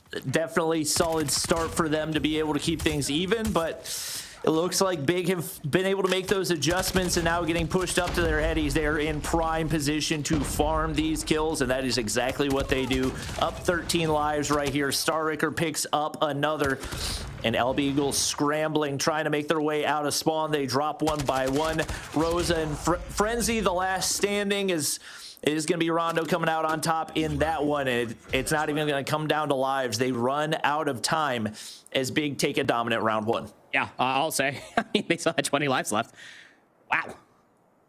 And yeesh, and other words that are scary for Alb Eagles as far as that opening rollout is concerned. But I mean, that's standoff control in a nutshell. You don't want to weigh the gunfights. You're going to be put in the absolute blender of a spawn trap. So now it's their chance potentially for Alb Eagles to do the same thing versus Big. They're splitting their affairs on offense. Are Big trying to at least get back behind gas station, back behind the hotel, is at least going to be Starricker, maybe try to get a couple of these spawn kills. It's setting up wonderfully for at least a pinch for Vat, who is over by that B tank. And the kills from the middle of the map are that much better. But Bobby, they don't care about that A zone. They want the B zone first and foremost, if not more kills as well. Yep, they are very content to play TDM right there. Starricker is going to be able to pick up another. Full streaks have been earned for him. Actually, just short of the EMP system, but that was more for show than anything else anyway. So they continue to absolutely tear up the map, and love seeing them lock in and take this one seriously. The operators do start to come out, is once again not too concerned with the objective. They want to get all 30 of those kills if at all possible. Some body shots going through there as well. Mirage going to find a 2-piece, and the spawn trap is now set for Big, as it seems only a matter of time here in round 2 as well. Frenzy is pushed up almost inside of elbow. I would love to be able to see them get a little bit further activate, maybe get a little bit of assistance to help their team leave the spawn. But I mean, you are trailing by about 10 lives. Frenzy's still alive over here. He's going to at least get himself on the board with a couple more kills. But Starricker's right there to answer back. Pred Missile does get called in from Starricker. Is going to continuously find more kills. The claw from Mirage. Sure, why not? 3 versus 18. You stand no chance. It's going to be Big with a 2-0 lead. Pontex looking for a 1v17 right here. I believe. Honestly, hey, hold up. Big have to be careful. They have not hopped the objective. They need to stop the clock right here, and they do so with 2 seconds, but they nearly give away the round off the back of that. And Zaka's gonna nade himself right there. Pontex pops the annihilator, said, hey, you know what? I could probably pull off a 1v15 right here. I'm not sure if he realizes that you gotta stop the objective capture. Hold up. And doesn't necessarily have to right now. Still has 1 to work with and finds 2 with the annihilator. Unfortunately, Rondo says no more here, sir. And that's going to be Big, now 1 round away from closing the series. Yeah, I mean, they wanted to put themselves on a 30 kill race within a 1 minute and 30 time clock, but had to hop on that zone. I mean, the annihilator being popped by Pontex. I mean, you could just almost just feel it from the Alb Eagles camp. I mean, this is just such a tough matchup for them to try to combat it against. Even their rollout, a little bit of hesitancy, even get past Delhi. Some good trades are to speak of. Outside of Delhi, they're gonna hop this A zone, Bobby, and at least try to get themselves a little bit of a stall clock and maybe some more kills as Big have to recontest. Yeah, and unfortunately for Alb, the one bright spot they had yesterday in the respawns was Danny, and he has been absent for them today, and it has definitely been felt in a bad way. They do a good job of fighting back here. They keep the lives fairly even. Psycho looking for some spawn trap action, but unfortunately not going to be able to execute. Illyrian Roots, what can he do with the War Machine in hand? Little pre-fire, not going to connect right there, and just like that, Big wrap the corner, able to take him down. Psycho there for 1 trade, but it once again seems like only a matter of time. Rosa Gravity Vortex gonna come out. Zaka The crossbow, why not? It's all blue in the feed, and it's 21-9 here as Big look to close out the series. Oh, it's just inevitable at this point, isn't it, Bobby? 18 plays up against 6 now. You got players pushing up past the blue van. That's going to get inside of Deli. Favor for the reload, as they're still trapped inside on Grandma's. Even the Hunter Killer drone coming through from Ronda is going to find Rosa. Means that they don't have to worry about the flank at all. Last 3 players left alive. Can Alba Eagles find any semblance of kills? It doesn't seem likely. Big are going to have a nice hot 3-0 on the day. And the operators come out. The clock's ticking down. That finds the final. And that will be another 3-0 as we are now 6 for 6 in EU. 3-0s for days. Big come out on top and secure a spot in the challenge stage for EU COD Mobile Masters. I mean, what else can you honestly say? I mean, this entire series was just broken to pieces by the sheer ferocity that was this Big roster. Might have to change their name from Big to absolutely huge with the way that they just decimated Alba Eagles, because, I mean, that was just an absolute clinic. Not even as far as objective play is concerned. I mean, we got to see at least some good fundamental play in the opening set of hard points there on takeoff. So the last few rounds on offense as far as search are concerned, and even the first few for defense. But control was just, how fast can we get these kills and how much time can we just shave off the clock in this spawn trap? Yeah, they put on a show right there, and Glitter, I can't wait for your breakdown of that matchup that we just witnessed. I mean, Big put on a show. You said that you thought, Bobby, that they were going to be the ones that came out on top in that one, and they did so decidedly, to say the least. I think that we're starting to get a better understanding of what we also could potentially see in the challenge season, because now we're halfway through the day. There are only 2 more spots available in the upcoming challenge season. 4 more teams will be battling it out for those spots. You can see down there at the bottom of our lower bracket round of 8. We've got 2 more matches left to go. And if yesterday and now I guess half of today is any indication, that can be done very quickly. So if you're at home, literally don't leave the stream for a second, because you might walk away and then come back and have missed an entire match, and you don't want to risk it. There's only 2 more left. All right. And if you do happen to miss it, though, don't forget to be following us on social media. You'll get all of your updates there, X, Insta, and Facebook, for all information SPS related. Or you could join our Discord, discord.gg/Snapdragon Pro Series. Hang out with us there, chat with the community, talk all things Call of Duty Mobile. Just do it. Make sure you're hanging out with us there, because like we're saying, 50% of the day of day 2 is done. So 75% of the entire Open Finals competition is done. The next match coming up will be between Mont and Squids. So we've got a returning face from last season and a new team coming up from these Open Finals. Could be another good matchup. We won't know what to expect, but we'll find out in just a little bit. But before we do, you guys know how this works, okay? Same formula across the board. This will be your only opportunity to get those snacks and those drinks, because it's time for another short break. Match number 3, though, coming up when we return. The Snapdragon Pro Series, powered by Samsung Galaxy, is brought to you by Snapdragon Elite Gaming, Samsung Galaxy S23 Ultra, Monster Energy, and DHL.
Welcome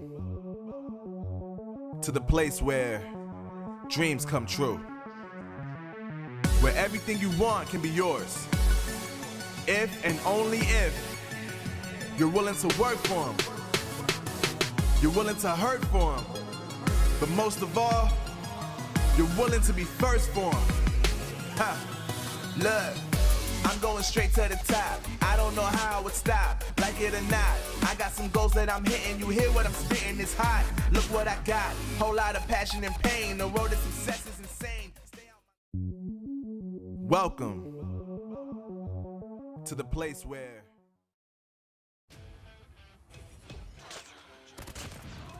Hello, everyone, and welcome back to the Snapdragon Pro Series. It's almost time for us to get into match number 3 of the day, which means there's only 2 matches left to determine all of our challenge squads in the next season. And we mentioned it before the break, that match number 3 will be between Mont and Squids coming up right around the corner. Hopefully you guys have been keeping up with all of the action here so far. If you haven't, day 1, all 3 O's. First half of day 2, 3 O's. I don't know what is going on here today, but people are burning through the competition as we take a look at the Mont roster here proper. Talk to me a little bit about them. Yeah, Mont, you know, we saw them yesterday and they ended up losing to Kings in a quite decisive 0-3. Nobody was surprised. We haven't gone to a map 4 this entire weekend so far. So some familiar faces returning. Obviously, Jay, Days, and Fahim are all returning players, but you do have obviously the pickup and Lydia as well as Etsy. And the thing that we saw yesterday is that Lydia is a fantastic pickup for Mont. She could slay with the best, honestly. And it just mostly feels that Mont is going to come down to a certain point in time where they need to be able to fundamentally be strong if they want to find themselves to be a real contender come the upcoming season. And then on the flip side, Bobby, we've got a little bit of an unknown squad here. New name in Squids coming into the Open Finals. So talk to me about the roster. I'll be honest. I think it might be another 3-0 because I do not know anybody on this squad, or maybe I could be proved pleasantly wrong, and this could be the up-and-coming talent that we should all be fearing in Call of Duty Mobile. Don, if Don is Donlai, then this may actually be a very solid squad because he's a player that we saw in Stage 5 in 2021. But if that's a different Don, then this is a team that definitely has a lot to prove heading into this matchup. Yeah, and that's kind of the whole point of Snapdragon Pro Series, right? We're going to have the big names, the recognizable returning forces like the Monts, who, you know, I think maybe we wouldn't have wanted them down in the lower bracket, but then there are the new teams coming in, given the opportunity to make a name for themselves. So we'll have to see what Squids can do with said opportunity as the veto process is now underway. Those picks and bans are coming through. Anything jumping out at you here, proper? I mean, the firing range search and destroy is always going to be there. You know, ever since Bobby did bring that up in our last series, we're just always guaranteed to have a firing range map number 2, express map number 5, but we got to get there for crying out loud. I mean, how cool would it be to see a map number 4 on Apocalypse? Just a map number 4 in general, but I mean, nothing really jumping off the page too much. I mean, obviously, we just want to be able to see Mont in prime form and maybe to be able to get some new names under the wings here with the Squids roster. Bobby? Yeah, I would agree. I'm excited to see what Squids are going to bring to the table. Obviously, Mont, I think, had, for their standards, a disappointing series yesterday. They didn't really have any super close maps, and I know they're a team that have been putting in a lot of work, so I'm expecting them to come out full steam ahead. I would be surprised if we saw a lot of trolling out of this squad because they are a team that wants to be considered a serious contender here in the European COD mobile scene. So we'll see what they bring to the table. Looking at the profile pics, I'm assuming that Don is not Don Lai, and that is a brand new Don. So we'll see what they're bringing to the table. But yeah, definitely expecting for Mont to make a statement right here as we get headed in to P1 of map 1.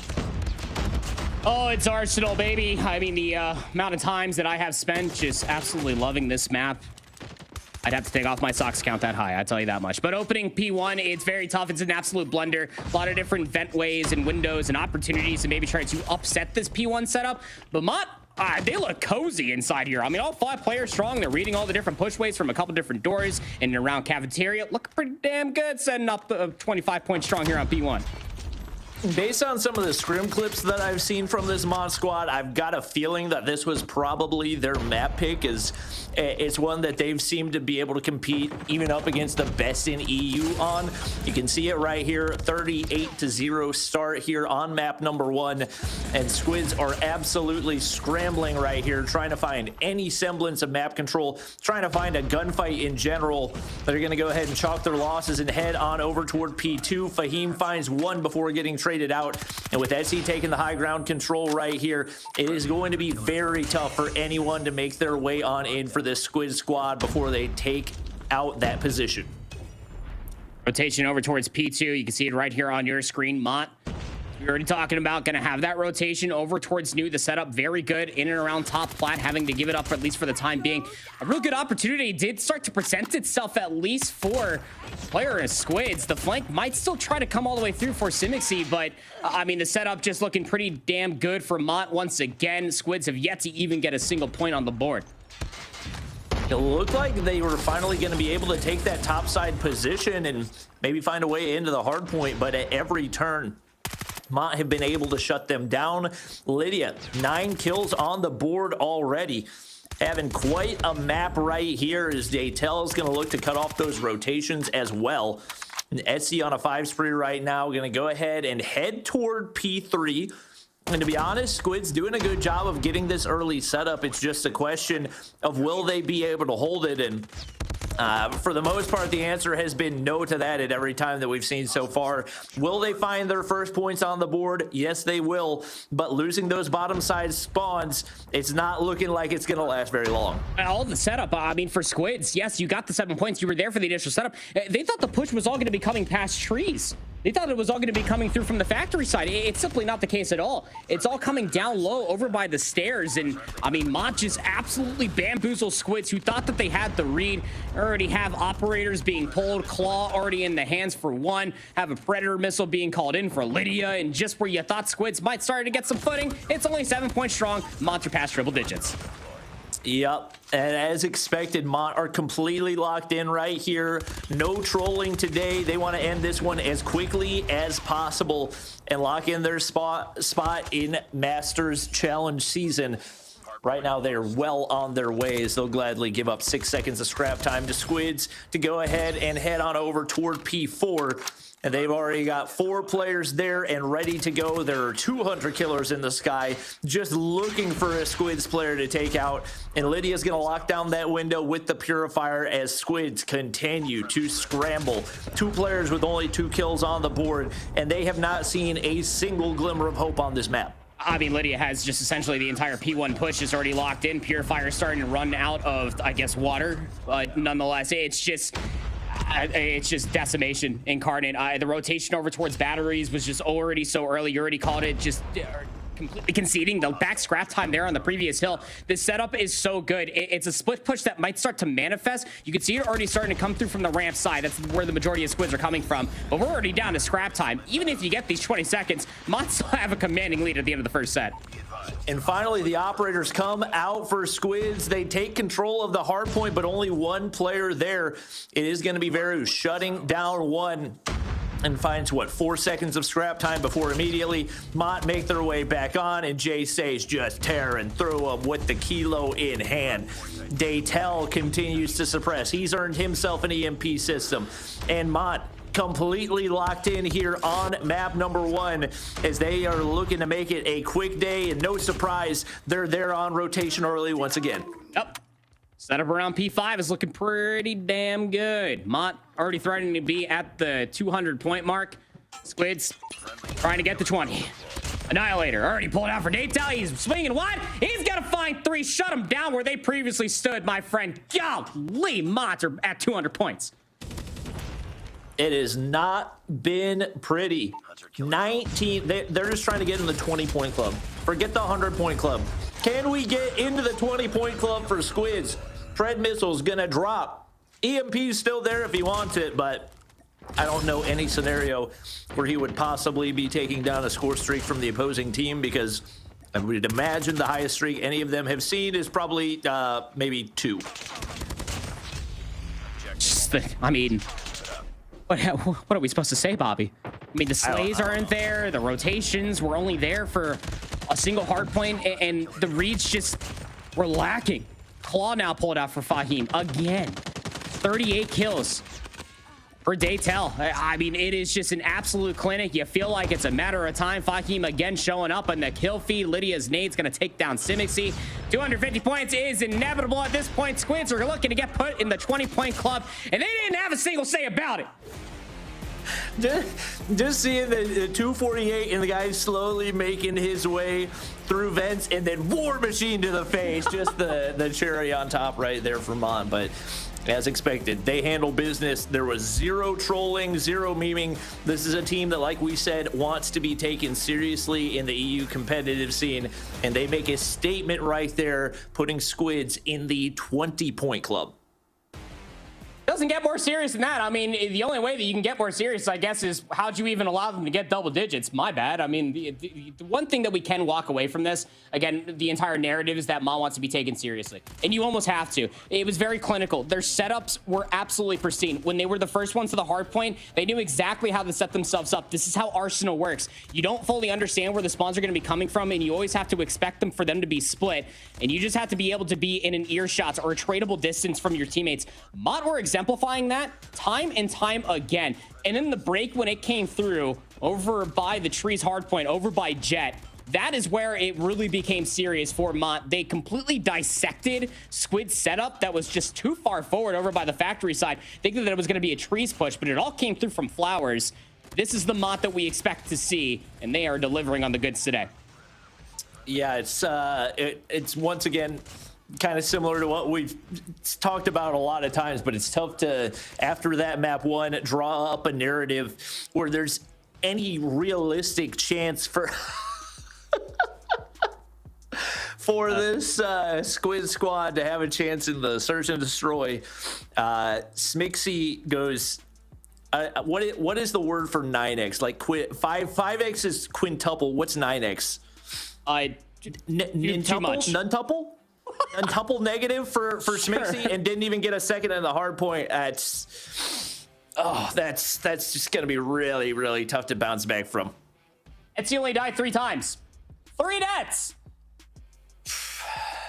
Sure, man. It's gonna be tough. I mean, you already said it just quite wonderfully. That's gonna be tough to really bounce back from. But I mean, this is always going to be the conversation, especially through a lot of these opens, making your way to the challenger side of things, is that if you want to be taken seriously, obviously your gameplay needs to be a showcase of that, but the mental is also just about everything. You have to try, and I really emphasize try, to wipe the slate clean from getting absolutely belittled on that Arsenal hardpoint, only putting up 19 seconds on the board and coming to this firing range with just about everything you got. Yeah, and obviously search and destroy, you know, mode of the underdog. You have maybe a sniper that pops off and gets you some rounds, so we'll see what they can do here. Firing range, obviously the map that everybody in EU wants to see when it comes to the search and destroy. It's just going to be a question of, is there that one player that can really pop off and give them a chance? We'll have to wait and see right here as we get ready to head into map number 2. If I was to look at somebody that could maybe carry, I mean, Reversa had 9 kills, so almost broke into double digits, but just not a whole lot of bright spots for the Squid squad. You are grasping at straws here, brother. I mean, like, it's my turn to be optimistic. If there's one thing Squids had going for them in that map number 1, their logo is really cool. I'm pretty sure that's like a squid, like doing like a yoga zen pose. So I mean, like, they got that going. It's not even a squid. I'm pretty sure it's an octopus. It looks like an octopus. Yeah.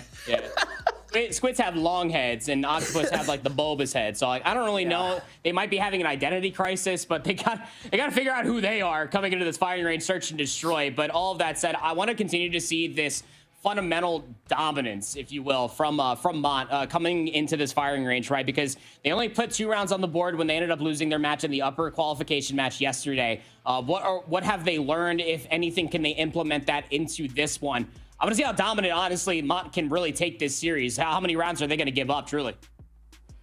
And it really goes to show you like how big the gap is between being a ranked warrior and being the best of the best, because this is a Mont squad that got absolutely smacked around by Kings yesterday. That's not to say they're not good. It could have been a bad day for them, but Kings handled it like it was absolutely nothing. And what Mont are doing to Squids is even more dominant than what we saw yesterday. So it just goes to show how much work these top players have put in to get to where they are, to earn the spots that they have in this challenge season. And I'd say Mont have definitely earned the respect that they have. And I've got a feeling they're going to look to continue to dominate right here.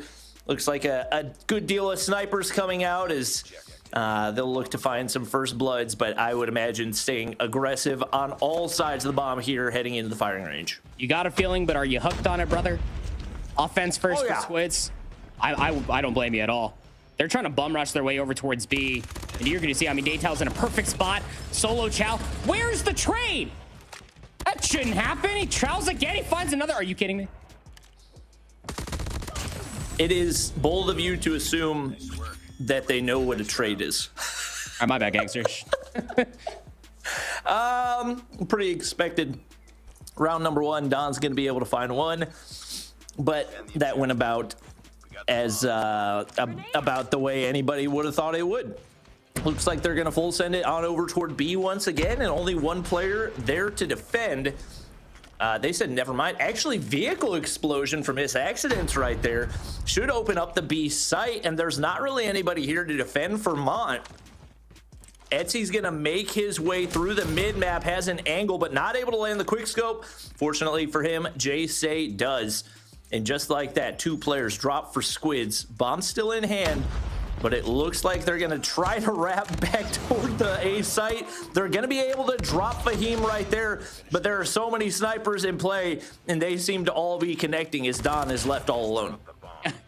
Swap it to the L card just to be able to get the job done there with the pocket SMG. Sure, why not? Things got hairy, and that's only just because you have a handful of snipers. And I mean handful, I mean literally everybody has a sniper for Mont. So, yeah, if you're Squids, I mean, the only real way that you're going to be able to dismantle this is, again, you know, fundamental search and destroy, bait switch. Nades seem to be on point. This is going to be an AX2 coming through, but Mont are understanding and have a hard read on it. Smixy's going to be able to find one right there. 2 kills on the board.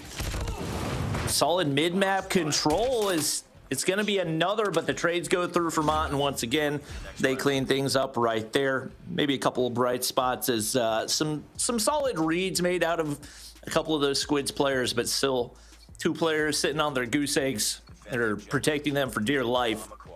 Veru and Reversa have not been able to contribute a whole lot in this one. It looks like an aggressive A push right here. Some pressure toward the mid map as well, but it's going to be Jay pushing all the way up through, and those smokes did not do what they thought they were going to. Finds 1, make it 2 right there before getting traded out, and once again, Mont hold the advantage. Yeah, wait, you thought a smoke was going to stop Jay from just pushing mid? Oh, sirree. Squids are just getting absolutely demolished. Last player alive is done, and well, just as soon as I had the thought, they go down. So this is the dominance again that we wanted to see out from Mont, albeit having a certain amount of fun. I will say that much with all the snipers. I mean, you know, snipers are really fun, and everybody loves them here in COD Mobile. But you'll probably never see this versus a top team. But the rollouts and understanding team shots and reading where a lot of these hits are coming from are at an all-time high. Ooh, and they are absolutely pinched inside the sandbags right there. Everything seems to connect, and even when it doesn't, trades are there for Mont. They clean things up. Quick 5-0, and it's a 5-0 in the map as well, as they're, as expected, steamrolling their way to victory. And to be honest, even if they were to pull out off-meta weapons, I don't think it would necessarily be considered trolling, because I just don't see, even if they were using, oh, and here we have the nail gun coming out, so maybe a little bit of goofiness for Mont as they look to get aggressive right here. Etsy's actually going to get shut down, and Jay suffers the same fate. Fortunately, Fahim able to connect, and the 3v3 now down to a 3v2 as Mont get locked in once again. Me too. I mean, there is a chance. There was a chance And now that chance is just completely just gone. Yeah, I mean, in a 2v3, there was, and then you immediately lose that last player. Nobody was in a tradable position, and yeah, Mont going up 6-0. Casual. All right. Well, we flip sides. It is going to be Mont now on the offensive. See what they can do right here. They have 4 players holding hands together on the backside of 10. Not sure what the game plan is. Miss Accidents. Spraying on through, looking for some info, not going to find it, and will get taken down instead. Jay picking up another 2 players isolated over toward the B side, and it is going to be Lydia waiting for that push up. Another 5-0 round in a 7-0 series, or a 7-0 map. That might be the fastest search and destroy I've ever seen. Well, DoorDash challenge on firing range never hurt nobody unless you're squids, I suppose, because by God, there was not even a single answer. I mean, through even the first round, I just felt like I was like, all right, cool. We're getting a B push off the rip. You have one player that's just playing in a close corner behind the tin wall. And I mean, you said apparently they don't know what trades are. And I think that first round was a great indication that you are absolutely right, my friend. Golly, that is just shouldn't never happen. Like, Daytel is just vibing. He's kicking his feet up. He gets the first solo chow. It doesn't look to that side. And he swings wide, gets the next one, and then just pushes for 2 more. Like, why? How is that even a thing that should be allowed? It's illegal maneuvers for Mont, and Squids just could not stop it from happening. Yeah, it's tough to even really point to anything that Squids did to break it down, because the majority of it was just kind of run out, seeing if you can win a couple of gunfights. If you don't win any gunfights, you chalk the round, and it's reflected in the scoreboard. Lydia literally did not die. Nice clean 7-0 for that map. Jay picking up 11 and 2. You know, they made him pay 2 times whenever he full sent it through the middle of the map through smokes and wanted to challenge every single person that he encountered. So I think we can cut him a little bit of slack on that one. Can we, though? No, that's inexcusable. Unbelievable. It's poor decision making. 2 deaths and a 7-0. Do better. Nonetheless, look, this is exactly what we just want to see continuously. You know, even rewatching the broadcast from yesterday while we were, you all were talking over Mont just getting absolutely slaughtered by Kings, is that you understand, like Kings is a really good team, but Mont are legendary within their own right.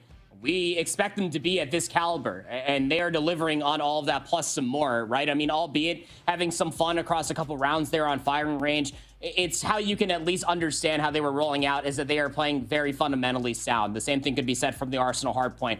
Now you just got to wrap it up in a beautiful bow here on this Sunday afternoon, or evening as it may be for Europeans, and just send this on home. Just make the standoff control as dominant as possible. No holds barred. Make this a very fast 3-0.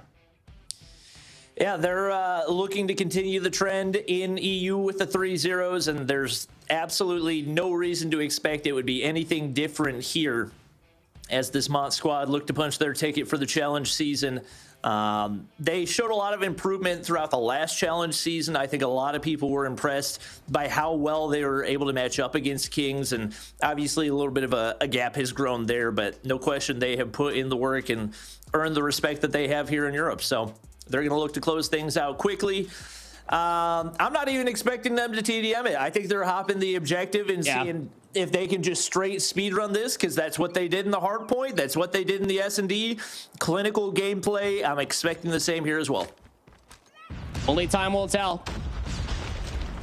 Up on offense first for Mont, so step 1 is at least getting past Deli. Step 2, getting on that A zone, which, hey, Jay is already dancing around the front door here at the hotel, and he has a wonderful pinch actually set up for Daytel as well around the back, and it is as clinical as you could possibly ask. Opening 5 gunfights all go Mont's way. They have yet to lose a single life.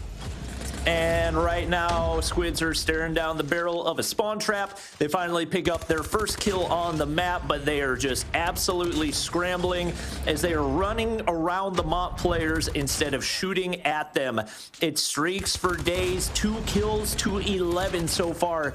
Daytel, you're welcome to drop that pred on the spawn whenever you would like to. Etsy's going to continue to push through as well. Lydia's earned a pred.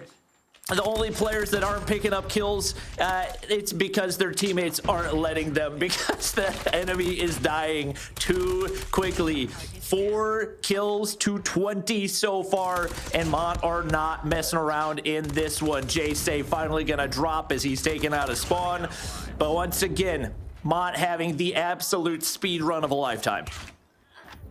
Yeah, I'll say. Getting on the objective, forcing the issue a little bit more, and just nah. Oh no, final kill comes through before the third segment could be captured, and anybody got a white towel to throw in for Squid's side? Mercy. I've got a lot of respect for them for playing this one all the way out. You know, you get Don picking up 3 kills. Given the absolute bloodbath that we just witnessed, honestly, kind of impressive. Etsy's going to get pushed through towards Tractor right here, and they're going to look to set up the spawn trap early. Once again, they have families. Etsy putting them on skates. The Preds flying from above. Kills left and right. There has yet to be a single kill from the side of Squid so far in this round. And they go flawless. Oh, well, of course, had to curse it immediately. Etsy, what are we doing? Yeah, honestly, a hard throw. Like, seriously. Etsy needs to be replaced off of that. Inexcusable. But he also goes down. But, I mean, this spawn trap at the back of Grandma's is just absolutely ruthless. You have 100 killer drones just rotating in and around this tank as well. Daytal's getting in your face with an Annihilator. I mean, this looks fun if you're Mont. I don't even know if you can call this experience for Squids. Like, I don't know. Oh, it's not for sure. Legitimately anything that you can learn from this. I don't think there's any VOD that you can look at and like, oh, this is where it went wrong. Like, the rounds are already decided from the start. It's tough to break down. And Mont haven't used most of their operators. They saved most of them for the start of the round. This DoorDash challenge has been brought to you by Mont. I mean, this is just egregious. Media push, at least over past the Tractor, but it's a immediate 3-for-1 trade, and I don't even know why I'm trying to take this seriously anymore. I mean, you got streaks being called in, Predator missiles, sure. And now we're starting to dip our toes into further operators. Yeah, sure, why not? Put them to rest. Ruthless. I mean, yeah, honestly, this is mercy. Put them out of their misery, and with every score streak earned, you get one step closer to a quick finish to this one. More operators come out. It has been 3 kills to 15 so far in this matchup. Fahim actually pulling out the M16, and I believe on burst fire mode as well. Definitely not something we're accustomed to seeing. Daytel has earned himself an EMP system. And once again, we'll push all the way through towards spawn. Props to Mont, still playing the objective in the midst of it too. Now up by 15 lives, but they want to make sure to win this the respectable way. Playing the OBJ, Daytel still terrorizing those spawns, and only 4 kills remain for Mont to close out this series. And one of the fastest matches in EU COD mobile history. Someone's gonna get captured, and those last 2 kills will not be found, but that's okay, because Monts are here to play. Oh my Lanta. I mean, like, it's disgusting. I mean, like you even said, like Lydia was still touching the A zone, just trying to slowly tack it over, and that just furthers the issue for mod players, just to stat pad a little bit more, but that is just ruthless aggression. Golly, that is just not even fair. And it's like you even said, like, what do you take away from this if you are Squids that you just didn't trade? It goes beyond that. You just didn't find any kills.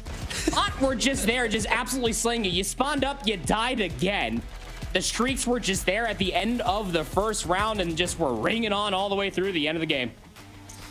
In the words of a wise philosopher, spawn die, spawn die, spawn die. Spawn die. That was the story of this one for Squids. Congratulations on making it this far in the competition, but unfortunately you will not be advancing to the challenge stage.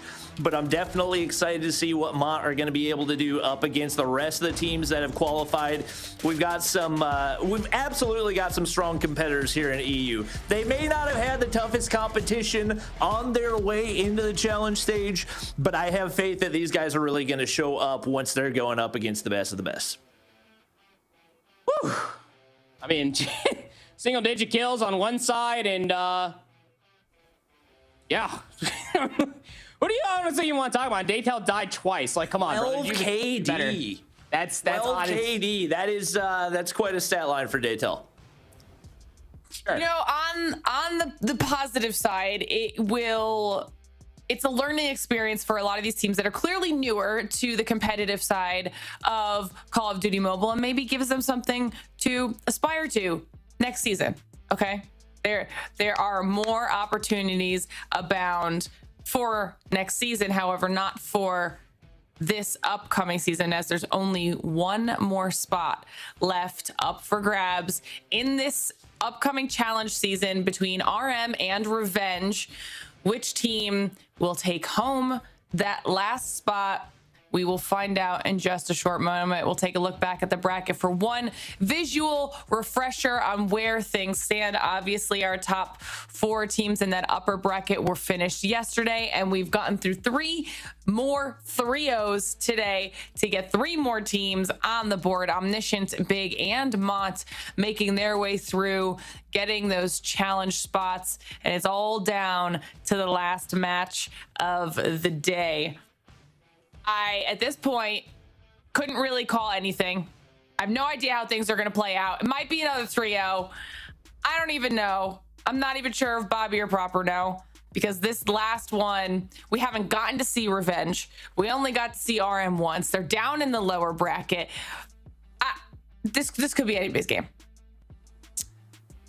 It probably will be anybody's game. I legitimately don't know anybody on either of the squads. So once again, an opportunity for somebody to make a name for themselves, to prove. And we saw that. I think there was actually one player on RM that was putting up like pretty respectable stat lines. I think it was actually Sushi, that given the way that RM was getting obliterated yesterday, was putting up a respectable stat line. So maybe an opportunity to at least get recognized and have a chance to get picked up by one of these squads that do make it into the challenge stage. All right. Well, you guys saw those socials pop up with our Discord down there at the bottom of your screen. Make sure you're following along on all of those platforms to keep yourselves up to date with everything we've got going on here all challenge season long, because we are almost going to be done for today. Before we get into the last match, we're going to send it to one final break so you guys can give yourself a little bit of a reset before we dive into the action. So stick around. The last match of our Open Finals when we return. The Snapdragon Pro Series powered by Samsung Galaxy is brought to you by Snapdragon Elite Gaming, Samsung Galaxy S23 Ultra, Monster Energy, and DHL. Welcome to the place where dreams come true, where everything you want can be yours, if and only if you're willing to work for them, you're willing to hurt for them, but most of all, you're willing to be first for them. Look, I'm going straight to the top. I don't know how I would stop, like it or not. I got some goals that I'm hitting. You hear what I'm spitting, it's hot. Look what I got, whole lot of passion and pain. The road to success is insane. Stay out my lane, cause I'm on a mission. I'm getting what stands in my way. Yeah, I'm a beast. I wouldn't play with me, baby. The way that I'm training is crazy, and I do it daily. You wanna talk about drive? I got more drive than Mercedes. I've never been lazy. I'm in the room, it's a red alert. You wanna compete? Well, get better first. I got 10 toes in the dirt, push through the hurt just to show them my worth. I'm the best. Yeah, I'm the best. I never stress. I know what's next. I'm who they test, like we playing chess. But I'm unimpressed, so now let me flex.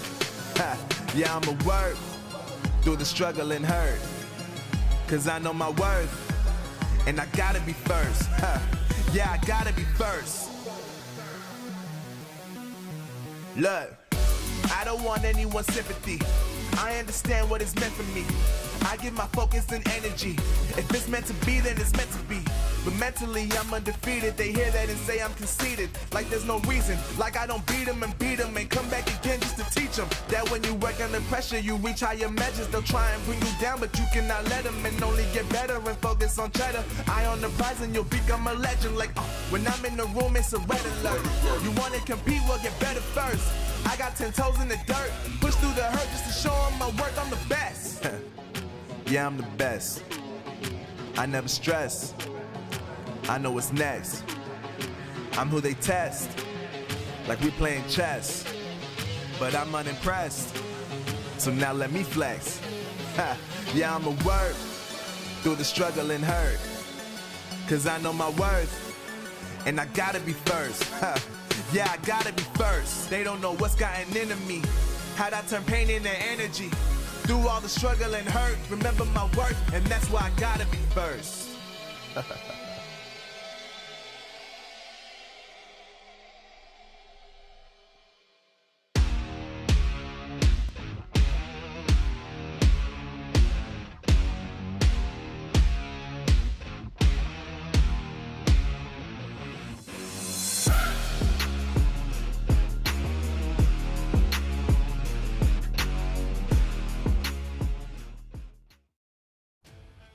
All right, everybody, welcome back to the Snapdragon Pro Series, where we are about to close out our entire Open Finals for Call of Duty Mobile in EU. If you're just joining us, it's been another day of 3-0s. Glitter Explosion proper and Bobby here to close out the day for match number 4 to close out the Open Finals. It's going to be potentially the only non-3-0 we've had the entire time, depending on how these teams do. It's between RM and Revenge, teams that we don't know a whole lot about. The only team we've gotten even a chance to see a moment of anything from was RM yesterday before they got knocked down into this lower bracket. We've gotten zero opportunity to see anything from Revenge. So like you were saying before the break, Bobby, this could go either way. Yeah, no question about it. Sushi had some bright spots yesterday. Turtle didn't look too bad either. So RM, I think, are capable of taking this. It really is going to depend completely on who's on that Revenge squad. I was pleasantly surprised earlier today by who we saw was on Big, and I know there's plenty of talent in the EU competitive scene to where we could see some more very, very experienced players coming through and giving us some additional contenders for who we got remaining. Rest of the squad for RM, tough to break a whole lot down, and heading on over to Revenge, I don't know any of them. I was trying to do some research on this team, and I found absolutely nothing. Negative, zilch, nada. So I'm also in the same boat with you, Bobby. Like, I think that this is going to either be an eye-opening experience for all of us that are watching at home, also here as far as broadcast is concerned, that somebody might just make a name for themselves. I mean, that's what this is all about, right? I mean, you make your way through all of the open stages. You find yourself here in the qualification match. You do have that VOD if you are Revenge to go back to watch the absolute decimation that was exclusive versus RM yesterday. So you really do feel like that if there's going to be a chance to make a name for yourself, it'd have to be here. But as we've seen on the day so far, I mean, everybody that got knocked down from the upper bracket qualification, now in the lower bracket, have been decisively winning 3-0. Yeah, no question about it. I think RM definitely have some hope going into this one, besides just given the fact that they had one of the toughest opponents yesterday. You're going up against a Stage 5 team that's been putting in absurd amounts of work, and they look at the bare minimum better than what we saw at the Squids just now, and that was against a much tougher opponent. So I'm hoping that RM bring their best to the table. I guess all eyes are on Sushi once again, as he really showed out in the midst of his entire team getting cooked yesterday. And oh, there we go. Summit hardpoint, something that we haven't seen at all. No surprise. Firing range S&D. That's pretty much a guaranteed at this point. But I'm glad we finally get something else into the mix for the hardpoint. It's pretty much been a 2-map show so far. Proper, anything that you like on here? I like seeing the Summit, personally. I can't remember the last time that I got to watch a Summit hardpoint. I mean, I've seen it a handful of times, but it's just nice to be able to see the diversity. And again, firing range map too. I guess Let's go ahead and see what all these two teams end up looking like on it as well. The question still remains, and what I'm most excited for, will we get to a map 4? That's what I want. That's what we're waiting for. This is 100% a coin flip for me. I think in every match that we've seen so far, with the exception of Project X versus Alba Eagles, I've had like a decent idea of at least somebody playing in one of the matches, but both these guys are complete wild cards for me. Obviously, we saw RM versus Exclusive yesterday, but not necessarily maybe an accurate test of what they're able to do. So I'm hoping for a close one here and potentially our first and last map 4. I'm also going to be paying attention to see if once we get into the challenge season, those S&D map choices change up at all. If we end up being stuck on these same ones, we'll have to see what the teams prep between now and the challenge season. But this final match is about to get underway. The last spot in the challenge season on the line. Let's see who takes this one home. All right. Well, we see, once again, some more weapon variety coming out. It is going to be Revenge on the top side to get things started right here. Flashbangs out, and at least off the start, the approach looks solid. Kahlo's going to be able to find 2 nades connect on the opposite side, but Revenge come out guns blazing right here, as maybe we do have some players that are going to look to make a name for themselves. They get 15 points in the hard point to get things started. Yeah, I mean, talk about an electric start out of Revenge, right? I mean, just about full flooding inside of P1, thinking about the high ground later. That's going to be Steve, just gets up top, immediately traded. But, I mean, their teammates are just finding infinite more value down low before P2 rotation even needs to be considered. Still a lot of time to fight over here at 1. We've already got full streaks earned for player number 3. Do you have a pronunciation for player 3 for me? I simply do not. Okay, we're just gonna call player 3. 5 kills on the board and not a bad start. RM do fight back here as they manage to take some of the scraps from this P1, and it looks like rotation's starting to head over that way as green spawns are locked in for RM. That's where you would like to be, and you want to maintain that for as long as you possibly can, as obviously the money hill is going to be over on P3. Still spawning far away is going to be Revenge, but Patricino,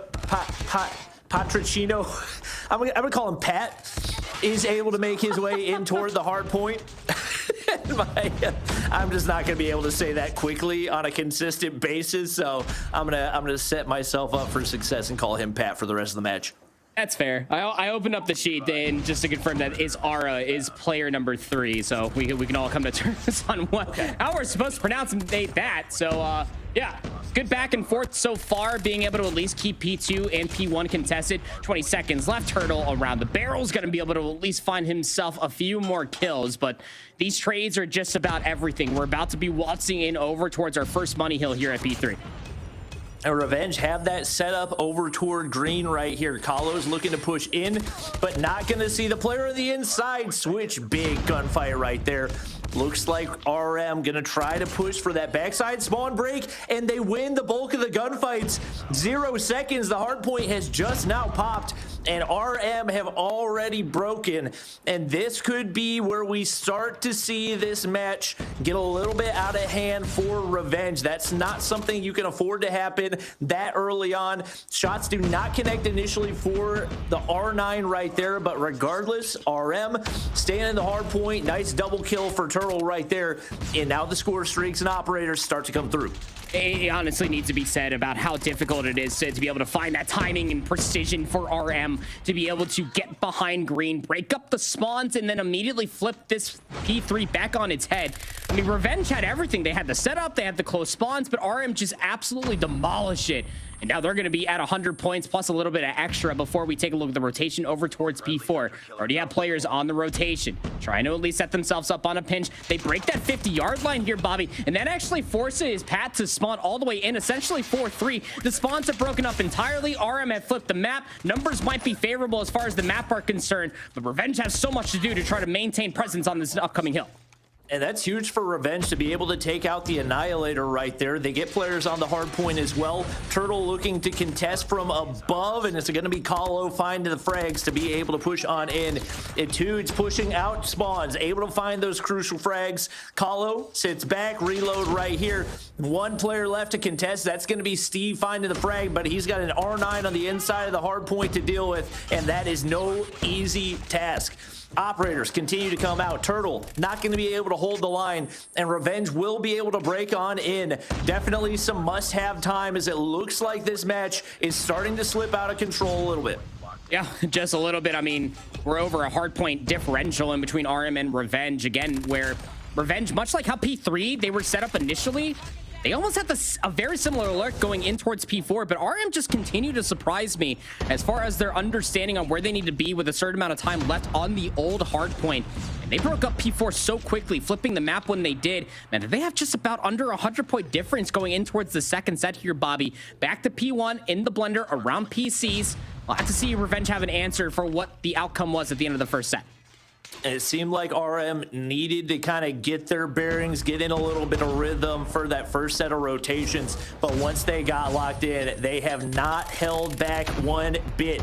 Turtle comes up short in that one, but Etudes there looking for the trades. Not going to find it, though. Steve goes big. Nice double kill with him. Bison in hand. Kahlo from above is looking for kills, but can't seem to connect. Able to find one, but can't clear the hard point. And once again, Revenge locking in some time as they look to close this gap. And it has been a really solid P1 for them so far.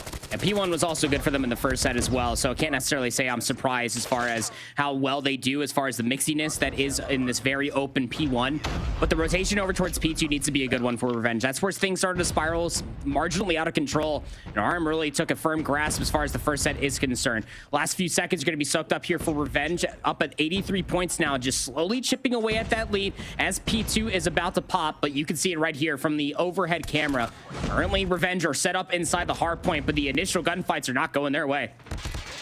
Yep, you still got to deal with that R9 in the bottom side of connector right there. Nobody's been able to do it, and a whiff on the Predator missile for Steve. That is something you've got to find more value. And honestly, feel like P2 is probably not the spot to do it, especially if you're dropping it on the objective. Wishing he could have that one back. A lot of blue in the feed once again as Turtle looks to get pushed out. Annihilator on the top side. Flash is not going to stop him there. Kahlo's able to find one, looking to make it two. R9 continues to push out, and RM continue to pick up the hard point time. It looks like Revenge going to invest some of their operators to try to push out for green control, but it's RM still locking down the backside, and big gunfights ahead for Kahlo as he looks to maintain these spawns. He's in a tough spot right now, and he gets taken down.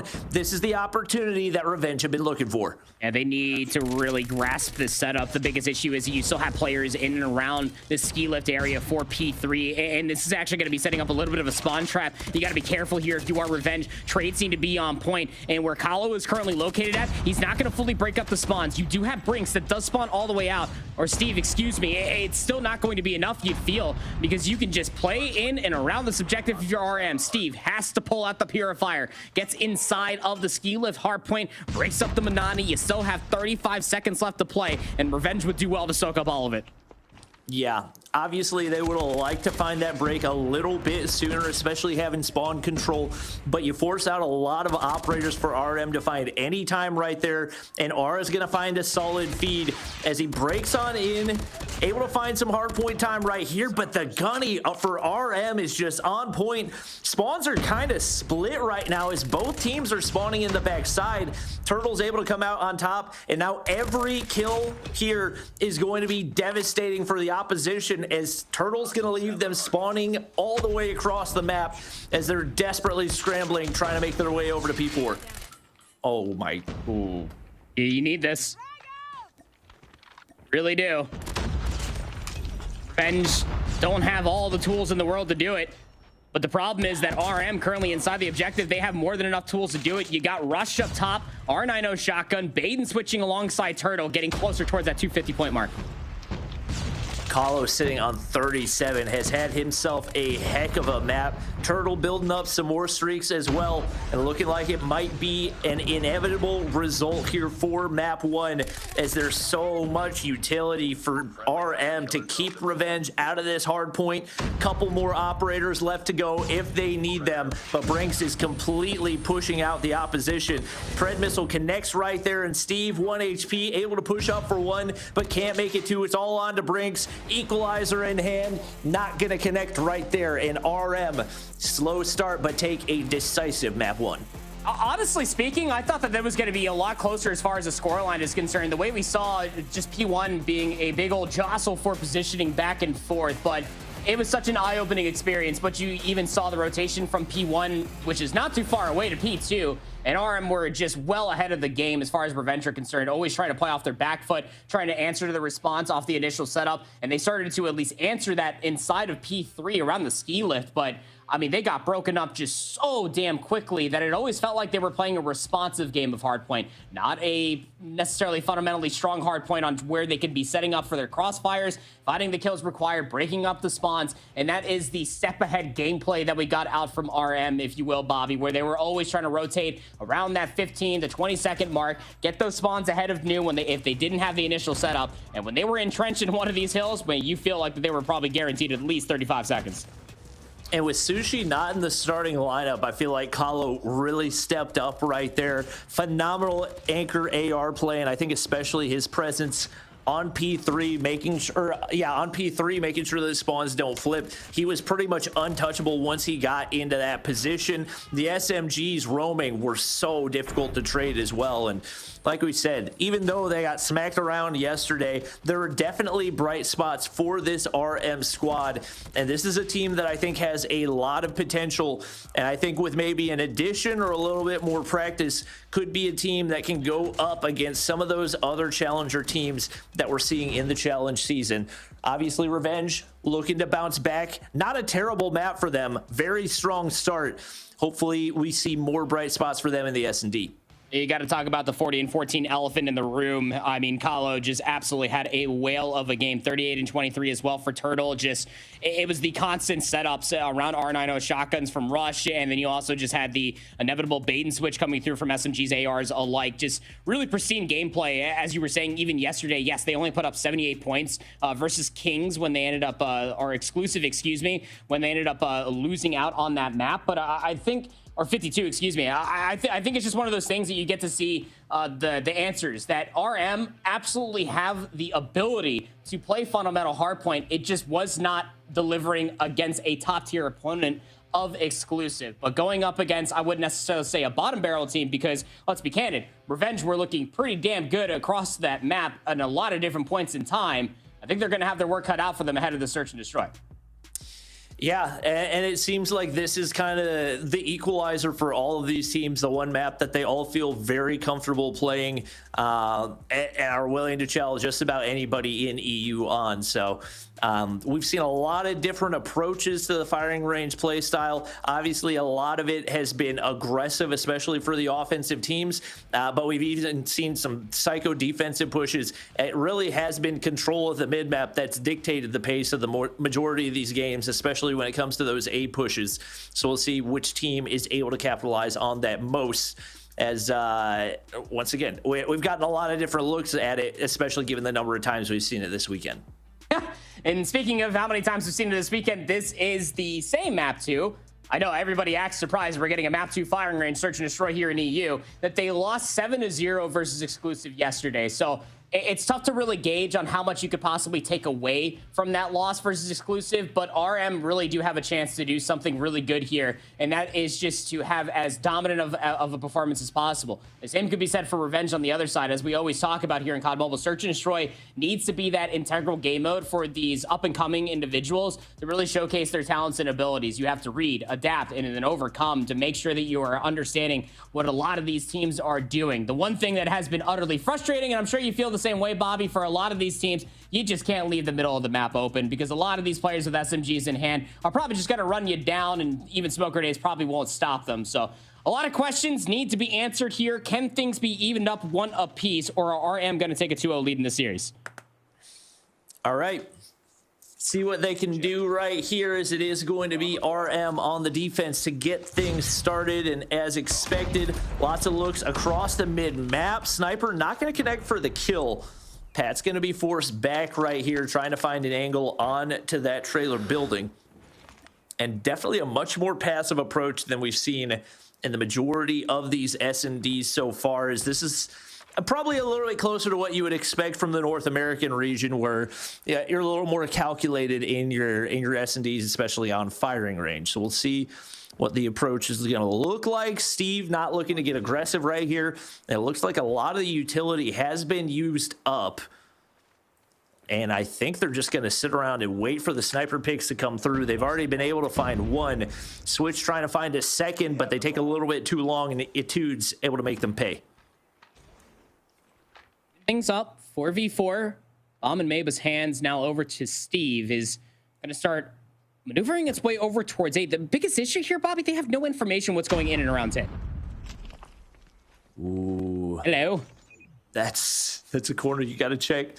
Steve's going to be able to get the plant here. They give away information, checks the corner. No Switch is probably watching that and making a two-piece right there. Finally traded out, but RM cleaned that up quickly. Phenomenal trigger discipline to allow the teammates to make the rotation, so even if he loses the gunfight, they are there. And it looked like Revenge were going to have a strong opening start, but a beautiful response from RM. If you're going to feel out the round like that, you have to find continuous information with bait and switches around these pressure points, right? RM immediately inside of 10. Ara thought that they were going to be able to get inside there scot-free, but just completely gets overwhelmed. It's answered back ever so slightly, but still numbers advantage favoring that of the defense. Switch looking for that player that made their way into Wood. Maybe doesn't even know, but Pat's going to be able to connect to outside American. Big gunfight on the inside of Wood, but it's Kahlo coming out on top. Pat looking to clear out right here. Hits the quick scope onto Brinks. Keeps the round alive. 1v2 would be a 1v3 in total. Not able to connect right there. Movement is clean, but the bomb has yet to be retrieved. And right now, 1 minute and 10 seconds still to work with, but he needs to find this pick. He makes it happen right there. An opportunity for the 1v3, but it's not meant to be. I was about to say, I mean, miss once, twice, but the third time bullet is the charm, I suppose, to be able to find the initial, but time not necessarily being on your side, the space being provided, not all there, at least for Pat there at the very end. Some nice movement as you were talking about, but the kills early on are really what is plaguing Revenge so far in these opening few rounds on offense. A lot of looks through the middle of the map, trying to get themselves closer towards the A-bomb. Rush is here with an R90 inside of 10. Ooh, and a beauty of a nade for Brinks. Drops Pat to get things started. Another for Rush on the inside of trailer. Does get traded out right there. So they are going to earn themselves a bomb plant, and pre-fire around the corner connects for Steve, looking to make it 3 right here. Looks like RM going to get aggressive through the mid-map, and Kahlo pushing all the way through. Elcar in hand, not really ideal for this situation. Brinks is able to do the majority of the damage, but can't finish off the kill in 20 seconds remaining. Switch holding down that backside position is crucial. Etude's there for the trade, but the clock continues to wind down. Brinks makes the read, and now he's got to have his teammates watch that long angle if he's going to be able to stick the defuse right here. They're spraying off, but Steve can't connect, and the defuse goes through. I mean, that is the only and correct call that you have to make there in the 2v1. You cleared the bomb site, you hop it, I'll watch over top of you. And albeit Etudes does go down, enough pressure was there that the last player for Revenge had to take that first shot. Otherwise, he was going to die versus the sniper rifle. Didn't exactly have an immediate angle on the bomb being defused. So what was going to be the best look for Revenge on offense thus far still results in RM having a 3-0 lead. Beautiful execution out of RM right there, especially with the amount of time left on the clock. And like you said, that's the only play that you can make. And fortunately for them, it was only a Bison in hand, so he didn't really have an opportunity. Rush getting pushed up right there. Pat going to be able to make him pay, but Kahlo picks up 1 in the same breath. And just like that, RM have found themselves a man advantage once again. Switch looking for an angle, can't find the player hopping top 10. And Brinks makes his way into American, as right now, ball in the hands of RM once again. Revenge just looking for an angle to work. Yeah, and they're completely content with just playing retake over towards A. There's nobody inside a trailer this time. I mean, Steve has the bomb. He's going to go over inside of A, but they still don't have any clearance inside of trailer. For all they know, there could still be a player in here. That said, Steve is going to plant the bomb, and that's a communication RM need. They are going to try to retake this 4v3 with one on the pinch. Early shots going through. That's one that you got to connect on. Brinks, fortunately, team's there for the trade. Turtle looking to make it 2, and he does indeed. All down to Switch. He's way back at Wood. Has a lot of distance to cover to be able to catch a planter, and it doesn't look like he's going to connect right there. Taking shots at the wrong player and going for the one covering the plant instead. Another round falls apart for Revenge, as time and time again they've been able to get the plant down on A, but have not been able to hold off the retake. And the bomb wasn't even planted for him. I mean, Steve had to plant on that side of the bomb itself, just because, again, there was no clearance inside of trailer at all. But in that clutch spot, just was not able to connect on toward the sniper shot in the 1v2. 4-0 goes the lead. Revenge looking to flip the switch a little bit. They're going to want to head over towards B, and they will surely find out that that's not necessarily going to be the right call. Now stuck in a 2v3, and you also have players to worry about in and around Wood that are ready to watch this rotation out. The Tudes looking for that one player outside Wood, and he finds him with ease. Steve now in a 1v3, 6 kills on the board, doing everything he can to keep his squad in this one, but Sniper should have an angle to spot him out right there, and he's going to get spotted by Brinks, actually SMG in hand, but it doesn't make much of a difference as RM continue to run through this map. 5-0. It's just been a lack of adjustments for Revenge, as they haven't had a very decisive push anywhere outside of A, and when that's happened, they've not been able to capitalize it. So we finally see them take a look over toward B. Only 2 here to defend, but you got to find these opening frags. The nade connects. Can they make something out of it? They're able to find 2 to the 1 of RM, and finally an opportunity as they're able to sniff out another and should be able to get the plant down here. Numbers advantage. Kahlo has a sniper, at least looking past the tire lane. Brinks is starting to flank through jungle. Is already halfway through banana. So if you are the last 2 players of RM, you have to coordinate this pinch, but you would love for a pick to come through first. Kahlo looking for the player that's pushed up. Not a ton to work with. They're able to take down 1. 30 seconds right here, and I think making a little bit of noise, so Revenge should have heard it. Quickscope doesn't connect. Neither player looking for the kill, but the longer this goes, the more it benefits Revenge. He's able to wrap all the way to top 10. Now he's got to get aggressive toward the bomb. Brink's going to be able to take down Aura, but only 10 seconds, and nice spots for these Revenge players to hide away. It should be very easy for them to clutch up right here. Pat's going to peek the angle. He's taking them down, and regardless of this gunfight, Revenge will finally find their first round in this one. Yep. Bomb's going to detonate there. Again, just a war of attrition playing down the clock. I got to say, I don't necessarily love that call from Brinks. I mean, he was already past Wood. Hell, he was already halfway through banana. Like, just try to coordinate the pinch, let alone Kahlo trying to find himself a quick scope up close instead of pulling out the secondary. Kind of fumbled the bag as far as that round is concerned. That said, you still have a 4-round cushion. Now, sides will swap. RM up on the offense, continuing to be a little bit patient. It is trailer control at the moment for Revenge. Brinks checking if there's anybody on the outside of that Wood building. They got lots of real estate to work with, so it's just a question of what play do they want to make, and had Kahlo found that snipe, would have likely triggered an immediate A push, but can't quite connect right there. Brinks looking for information left and right, but it's Switch finding the first blood for this Revenge squad, and RM not looking quite as convincing here on the offensive side, as they really don't want to commit to a position. And right now we see them push in toward A, but you don't check the most basic corner on the approach. R is going to be able to find 2, and that's going to make the rest of this round infinitely more difficult for RM. And you feel like it's pretty chalked at this moment in time. RM, well, 2v5 action, can't count them out, but it's not necessarily going to be easy. They still have a lot of clock to play with. They do have that going for themselves, but the way that all the players from Revenge are stacked around each other, also sending at least Steve on the rotation over towards the B bomb site to reinforce things with Switch, knowing that it might just come down here. He might be right, but Brace with the sniper finds 2, brings it to a 2v3. And he's looking for more kills on the back side, but they've got to pick a site that they're going to go with. It looks like they're going to commit over here on A. Nothing but a nade to work with, and Ara is tucked into a nasty spot, but he reads it right there. That's a crucial kill. Nobody waiting on the backside of A, and they should be able to get the plant down here. The 2v5 suddenly looking possible, and Rush hears the sniper shot whiz past, so he reads it, but Pat's able to win the gunny. The bomb has gone down. Brinks on the inside of trailer, waiting for some type of key to go, and he shows no trigger discipline right there. Pat's not going to turn and recognize, but he finds the frag anyway, and Revenge take back-to-back rounds. There's a lot of spaghetti on the floor in that round, let me tell you. That is... Golly.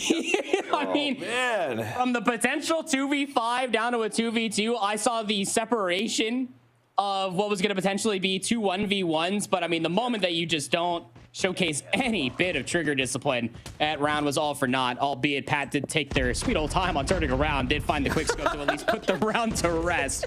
That is a potential momentum shift. That said, RM still in the driver's seat here. They get on A side very quickly. There's one player for Revenge inside the 10. It's Ara, and with the switchblade in hand, can't get the job done as Turtle, but the switch is good. 4v4, bomb planted. And this is more of the RM that we saw on the defensive side. Suddenly a little bit more in control. Meba finally able to find that first kill for the map, but it's not going to be enough for the round, as RM now 1 round away from closing out the map and taking a 2-0 lead. You got to give credit to Ara for really stepping up in the second half of this one, because was sitting on a goose egg for a hot minute.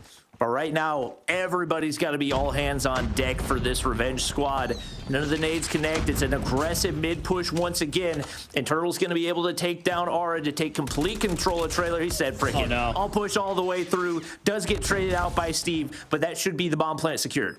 You got Steve inside of America just trying to hold the line, but that's not going to deny the bomb from being planted. What Revenge are going to look for is for Switch to be able to flank all the way through. The difference is Kyle is watching it. They're inside a trailer, but the timing isn't favorable. Kalo looking for something. Not going to find it. It's Rush getting the frag instead. They hop the bomb. I don't know if Kalo's going to peek this in time. Can't connect over top of the bomb heady, and that should be a locked in round for Revenge right there. Keeping their hopes alive here in the search and destroy. Definitely, I mean, obviously a must-have round, because if you lose it, the map is over, but whew, keeping things close right there, and especially given the situation that they had, could have gone wrong. Great execution toward the end of that one. A little bit of a pace differential in the previous 2 rounds, but not over towards A. They are fast hitting over towards B. RM, Meba down on the floor. It just switches up for Switch himself to find 3-4, if you will. Last player alive is A2. He's got a sniper in the 1v2. A lot of time left on the clock here in this 1v3. And that was phenomenal patience, just waiting on the inside of Cubby. No scope doesn't connect, but the quick scope does. He might be able to make it a 1v3. Gets away in time to be able to regen. And now pressure onto Pat, trying to clutch up right here. Lurking toward the backside of B, should have the advantage, knowing where Atudes is going to be coming from, but timing does not go his way, and maybe the worst possible time to plant. Unfortunately for him, had no idea. And Pat said, "I want the points for the defuse, and I would like the points for the kill as well." Moment that he missed that initial shot, yeah, I was about to be like, yeah, you too, right? I was like, oh no, here comes a slide cancel and an immediate turn, but quick scope would have been nasty right there. I mean, shoot, we almost just had a complete turn of events 1v3. I mean, Switch finds 4. That is absurd. Now up to 11 kills, but Revenge stay alive. OT might just very much so be on the horizon. The aggressive push over towards B did not work out. They're slow rolling, leaving 2 players inside of Wood, but Rush gets sniped for first blood, and Pat finds the second to boot. And the snipers are starting to set up, or starting to heat up for Revenge. Playing a big role, Steve, Pat, Locust in hand. Those are 2 crucial first bloods. Two's not going to be able to connect there onto Cubby either, and just like that, it's going to be just question marks for this RM squad trying to find an angle. Oh, crazy off angle from Ava right there. Nearly gets quick scope, but it's only a hit marker. And now Turtle, Brinks, sitting and waiting, hoping for an overextension from this Revenge squad. Obviously, Switch loving that unorthodox angle and makes it really tough to predict, but saw the barrel of the gun, and that enables him to... He didn't see the barrel of the gun! Yep. Oh my gosh! I thought for sure it was around the corner, but now Brinks is going to be forced into a 1v5. Electric kick. I'm just kidding. But that is a crucial round. Again, I mean, RM have found absolutely negative value pushing over towards B, and they are quickly on the case to get back through the middle of the map, try to stop Brinks from getting any sort of nuttiness, and doesn't even read Meba on the floor right there through the middle doorway. One round at a time for Revenge, just now one round away from getting themselves inside of OT. And where RM have found the most value so far is the aggressive push over towards A and just clearing away Tin very quickly. That seems what the call is going to be once again, but they're going to be playing their timings off the nades before they start rushing through. They're going to make their way on through. Wide open A site, one player inside American, one Tin. Aura looks for the read right here, but that's a lot of damage, and Turtle pushes through mid at the perfect time. Bomb goes down early, and this is the exact setup that RM are looking for. Kahlo, Turtle, find a couple more. Steve and Pat left to try to clutch. No first blood for them this time around, and it's all down to Steve. He's not going to be able to make the 1v5 happen as RM take the 2-0 lead in the series.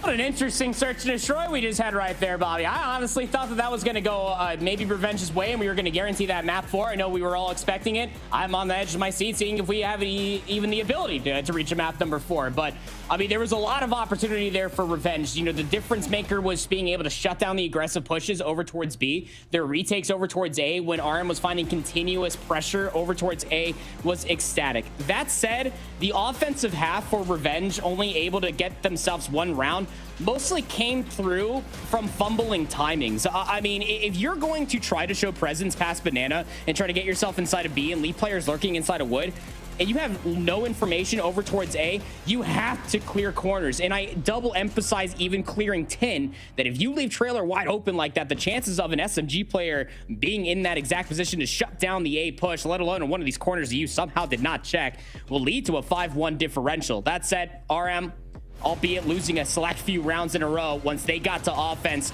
they showed the B push a handful of times. Switch got a 4-piece, and it almost got clutched back up, at least by one player there of Etudes, but it just simply was not meant to be. They immediately flipped the switch again. Fast hit over towards A, and they put the SMD to rest and have a 2-0 lead. Yeah, it definitely was a very defensive-sided map, and unfortunately, Revenge just put themselves in too difficult of a position, getting to the half already being down by 4 rounds. So I think if you see that another time around, maybe they get defense in the first half, things could go a different way, but unfortunately, they will not get the opportunity to show that in this series as we now head into map number 3, the Control. An absolute must-win for Revenge. They've shown a lot of promise in this series so far, and has probably been our most competitive series of the entirety of our Masters qualifiers. So I'm excited to see what they bring to the table, but once again, have not seen a Control map out of them yet, so not quite sure what to expect. Oh, absolutely. And the one thing that we can take away is that, like, their executions coming from the Summit Hardpoint and as well as the firing range search and destroy, that's kind of like the conglomerate that you get into Control. So if there's anything that we can possibly take away, again, because we have little to no to almost negative information besides the series that's on our hands for Revenge, is that they need to be well more decisive on rotating to these power positions on raid Control. You cannot afford to throw lives away into a losing battle. If one zone is chalked, forget about it. Get yourself in a better position for raid, cut mid-map, whether you're offense or defense alike, and set yourself up in a better position. You just cannot allow for this RM squad to get set up all comfy cozy in and around a lot of these zones for raid Control. We saw it happen on the Summit map number 1, that when they have the setup around those hard points, they were undeniable. They were almost turning about 35 to 40 seconds. The difference for that in Control is you're going to lose a rack load of lives, and you're also going to be losing a lot of progress on one of these zones. So Revenge need to keep the slate clean. They need to come into this Control and play absolutely lights out if they have any hopes, let alone forcing a map 4 or starting a reverse sweep. Yep, it is going to be RM on the defense to get things started. That's where you'd like to be come the Control in COD Mobile. We'll see what they're bringing to the table right here as Etude's going to look for some mid-map control, mainly just trying to keep as many people out of kitchen as possible, but it's aggressive over toward that B side, and it pays off big time for Revenge to get things started. But Brinks is there, finds the trades, not going to be able to get away with his life, though. Kahlo going to keep Top Laundry locked down for the time being, and he will be the gatekeeper for any Revenge players looking to hop on B. Looks like Rush looking to make his way on through red, but he gets shut down, and well played by Revenge to get a bunch of opening time here on B. You do have the stack coming in, so that third segment of progression is quickly on its way, and that's what I was looking at. Player number 4 in blue, that's A2. He immediately started pushing through bedroom, and I thought that maybe he was going to toy with the idea, maybe trying to pinch through Art. He's doing it right now, but he immediately gets caught inside a Zig. Ara has no idea where he just went to, and checks the corner, is able to at least get the kill. So at least that's the backline dealt with if you are Revenge. You added 60 seconds, added on towards the board, and you have a 4-life lead to try to assault A.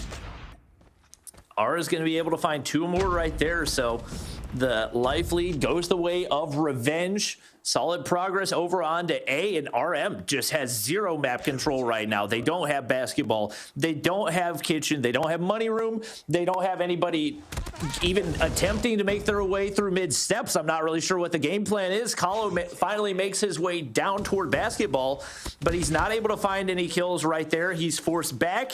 They have no presence elsewhere, and this should be a guaranteed capture on this objective unless we see a full wipe for Brinks and Rush right here. They're going to be able to find a couple, but they get wiped off the board. Brinks left the only one remaining, and that smoke is the only thing protecting him from the rest of the Revenge players.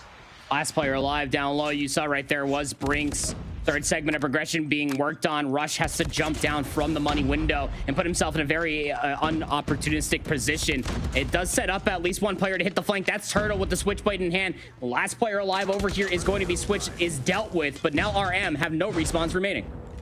Yeah, such a rough spot to be. You're forced to get on the objective at any cost possible, but there's no lives to work with. 3v7, and Turtle's got to go huge right here. Once again, lack of trigger discipline going to cost RM. Etude's waiting for somebody to hop through. Beautiful pre-fire, and suddenly the 7v3 is a 4v3 as Revenge are not able to find any of the kills. Etude finds another, and just like that, there's only 2 lives remaining for Revenge. They're not able to capitalize. Ara's got an operator if he wants to opt to use it, and given how tight this is, it may be worth it. But now Pat is the only one left remaining, and the round has completely fallen apart for Revenge. And Ara called in at least one streak to try to utilize, saves the operator, but I mean, it's just a really tough decision there at the end. I mean, Revenge felt like that they were always in the driver's seat. They had numbers advantage. They had so much clock left. And RM in those final few moments around money window and around Tiki just absolutely keep that zone alive. 5 segments of progression to the good for Revenge. Now it's RM's turn for offense. Man, that would have been a nice one to have if you're Revenge. Now hopping on over to the defensive side themselves. What can they do? Couple opening frags go the way of RM, but bulk of the trades go for Revenge, and that's what happened for them early on. Like you said, they had life control for the entirety of the round, but you get into a 3v7, you throw away lives left and right, and that's just something that you cannot allow to happen. Right now, players on both A and B for RM. It looks like 1 tick of progress already through, but the contest is there, and now Brink's going to be left to sit back and try to find those remaining Revenge players on the site. Operators starting to come out. Ara, Pat, both ready to go, but not a whole lot in the feed. No, not a whole lot, but at least Pat with that operator in hand, Annihilator, was able to at least deal with the one player that was working over towards the B zone. That means that all of RM are going to be spotting parallel over towards A. One player does get a rogue spawn. That's going to be Rush, who's inside of Art. Needs to quickly cut through the middle of the map and try to reinforce his push. That is actually going quite well for RM. You already have players pushing in towards basketball court. Turtle inside a kitchen. Nobody's on the zone currently, but more kills are still being racked up for RM. And for RM, you do have to be mindful of the clock. 37 seconds remaining. They get hot back onto A.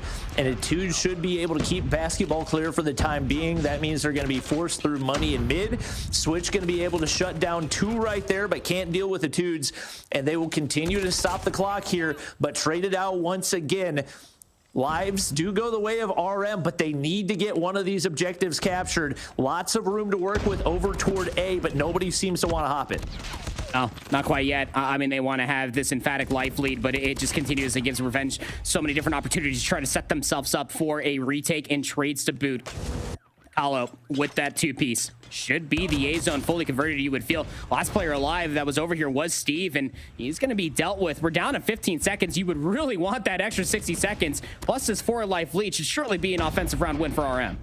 And big gunny win inside of Kitchen as well for Kahlo. Drops Bara and now a 5-life lead. You get that extra minute and should have enough to work with it. You don't need to use any operators either. Etudes reads 1. I thought there was a player right next to him, but it was actually outside the building. Revenge get a couple in the feed right here. This round is far from over, as we saw RM in a similar situation last time around, but now no respawns, only 3 to go against the 10 of RM, and a couple of the operators come out. Not a whole lot of value to be found, unfortunately. Bara finds 2 right there, but so many shots, so little value, and it's going to take a miracle for these remaining 2 players, but Steve finds the opening to at least get things started. They just don't have any utility to really pull to try to clutch this. I mean, Bara tried with the War Machine. Steve was last alive inside a laundry, gets absolutely beamed, and that's going to be the offensive round win. And now up on series point will be RM with a 2-0 lead here in the map number 3 raid control. Really good utilization there, even at the end with such a massive life lead. I don't mind that Predator missile being called in just to be able to confirm the kill and keep them trapped inside a laundry, just to confirm that you are going to win this round. Now Revenge, quite literally, need to have themselves a whale of a round. We're so close to confirming their opening offense. Can they do it here and keep themselves alive in the control, let alone the series? Their starts have looked really good in the first couple of rounds, but just have not been able to capitalize. Unfortunately, that's not been the case here to get things started. Only 2 kills on the board, but the nade to drop the Annihilator is absolutely crucial. Brink still left to be dealt with. He's working for streaks right here. Equalizer if he wants it. And there's a Sparrow that goes to waste. Should be able to get the majority of that charge back, but that'll send him back to spawn and put Revenge at least in a position to finally hop on the objective. A couple big gunfight wins go their way, and now some real estate for them to start locking in one of these ticks over on B. They're starting to stack it too, so that way they can make it come through very, very quickly. But Etudes, again, much like we saw in the opening round, the moment that B zone starts to get chalked, he starts to rotate all the way over through garage. He's inside of arc currently, or through driveway, excuse me, but tries to check every single corner, but it sets up Brinks to slide through laundry, finds a 2-piece. Kahlo also there to find the next one. Last player alive was Pat. Turtle gives him a swift demise. Just where the B zone you thought was going to be chalked over, it's RM that save it. 2 segments were captured, but it's a 5-life lead for RM on defense. And Turtle has still not been traded right there, so he's going to continue to keep those Revenge players pushed back. It was 17-18 just a second ago, but it goes full blue in the feed for RM, and now they continue to force back these Revenge players who are obviously starting to panic a little bit. 9v17, no ticks of progress, not a whole lot of time to work with, only 18 seconds right here. Revenge have got to find some of these kills to open up B and get that extra minute to work with. Right now, they have to be so careful with every life remaining.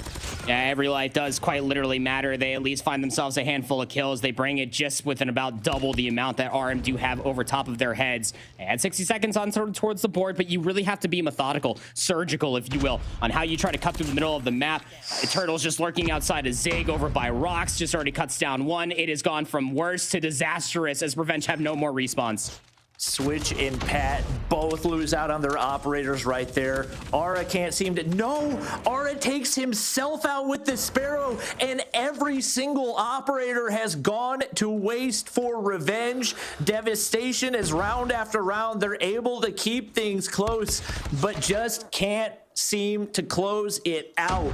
Switch from Money Room, able to find 1 right there, but seeming like only a matter of time. 2v10, no utility to work with, and the turn from Turtle to close out the map and the series. A 3-0 to finish out the weekend. 3-0s across the board as RM will be moving on to the challenge season. No map 4? What? You kidding me? I mean, Revenge's best look to honestly keep themselves alive in that control was in that first round. And when we start kind of channeling through these replays, it'll be really showcasing of just that life lead. They had a time advantage of about a minute, But then all these different challenges, Bobby, just were completely fallen by the wayside. They allowed RM to get a full setup around that A zone. And absolutely ridiculous life plays by this RM squad once they were on the inside of A. Just get a kill, smoke. Play your life as long as you can. Wait for your teammates to reinforce. Get a crossfire, find another kill. They were untouchable on the inside of Tiki. That was about as beautiful of a clutch as you will see in Control. Obviously, props to Revenge. They gave it their best shot, but, I think we probably underestimated RM because of the difficulty of the opponent that they went up against yesterday. And I think especially if you get Sushi back in that starting lineup, this is absolutely a team that's got a lot of potential to make some noise in COD Mobile Masters. From what I understand, that is actually the starting five. I believe that Sushi is what I was getting told in my DMs here, is that Sushi is actually the substitute. So maybe that's the difference. Honestly, the teamwork chemistry looked pretty good for RM here. All right. Okay. All right. You somehow are acquiring insider information while the tournament's happening. That is impressive, Proper. All right. But now all of our teams have been solidified as far as who will be playing in our challenge season. The last match of the day going the way of RM, who will be joining Mont, Big, Omniscient, Nexus, Project X, Kings, and Exclusive. Lots of returning faces and also some new teams here, Bobby. So talk to me a little bit about your expectations for this upcoming challenge season. I was pleasantly surprised. I knew a lot of teams had broken up following EU Stage 4 and everything that happened there. But seeing the pickups that the top teams made and some of these newer rosters that have been formed, I think there's a lot of talent here, absolutely no question. For the newer teams, I think still some polishing to be done. I think even looking at Omniscient, they didn't look as dominant as I expected for them to be on some of the maps. So I'm curious to see what they can do, how they can perform it as they start to evolve a little bit more in that chemistry builds.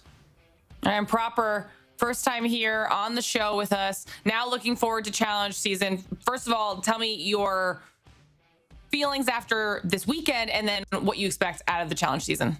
I got a lot of feelings, but nothing I can cover in 30 seconds time for at least this segment. But I mean, I gotta say this much is certain. I mean, when you get knocked down from the upper bracket down to the lower bracket, you really do feel like that your chance to be able to at least still qualify in that chance was there. We went 50-50 on the day. Some teams were able to bounce back quite emphatically from what we saw yesterday. Obviously, there is some asterisks behind some teams that were forced to be put together, if you will, that did play upset to a lot more teams to qualify. Shout out you, Omniscient. But nonetheless, I mean, the competition looks to be quite fierce. I mean, there is always going to be that kind of cut above the rest, if you will, from the teams that did qualify in the top side of the bracket compared to the teams that just qualified in the lower bracket. But we do have some time. I'm excited to be able to see what this final tournament is going to look like.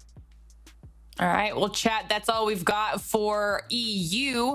If you want to keep up with our entire challenge season, though, obviously, one more time, make sure you're following us on all of our social media. We've got X, Insta, and Facebook for all of those updates for everything that's going on, as well as joining our Discord at discord.gg/Snapdragon Pro Series. Join the community, hang out with us, get yourselves updated, make some friends, talk about Call of Duty Mobile. I mean, do whatever you want to do, but make sure you get in there, especially before we now dive into our challenge season for you, because that's going to be really, really exciting. And you've got a little bit of time before that happens.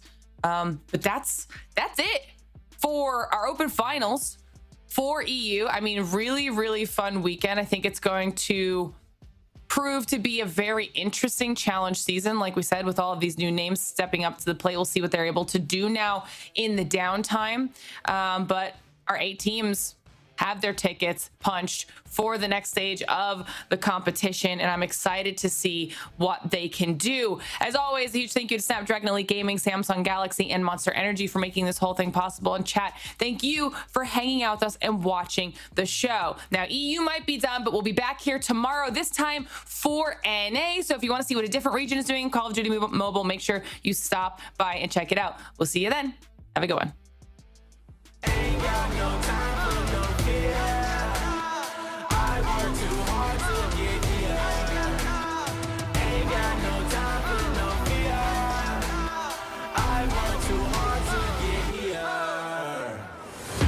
Got the time, put me me in, coach. I've been going hard, time to let it show. Everything raw, give it to me now. Let me have the spot, man, it's going down. Gotta get it here, I don't wanna wait. Take what I want, then I go train. Gotta get a win, I won't lose the game. This is my year, I ain't gonna break. Strap in, cause it's gonna be a long ride. Working on me every single day and night. There comes a time when your worlds will collide. If it's holding you back, push it right to the side.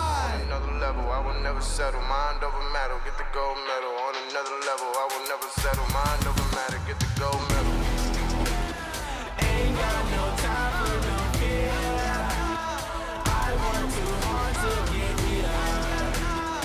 Ain't got no time for no fear. I work too hard to get here.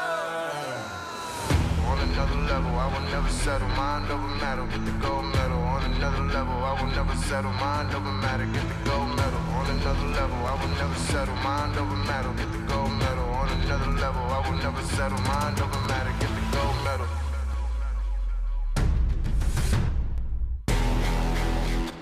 Ain't got no time for no fear. I work too hard to get here. Ain't got no time for no fear. I work too hard to get here. Ain't got no time for no fear.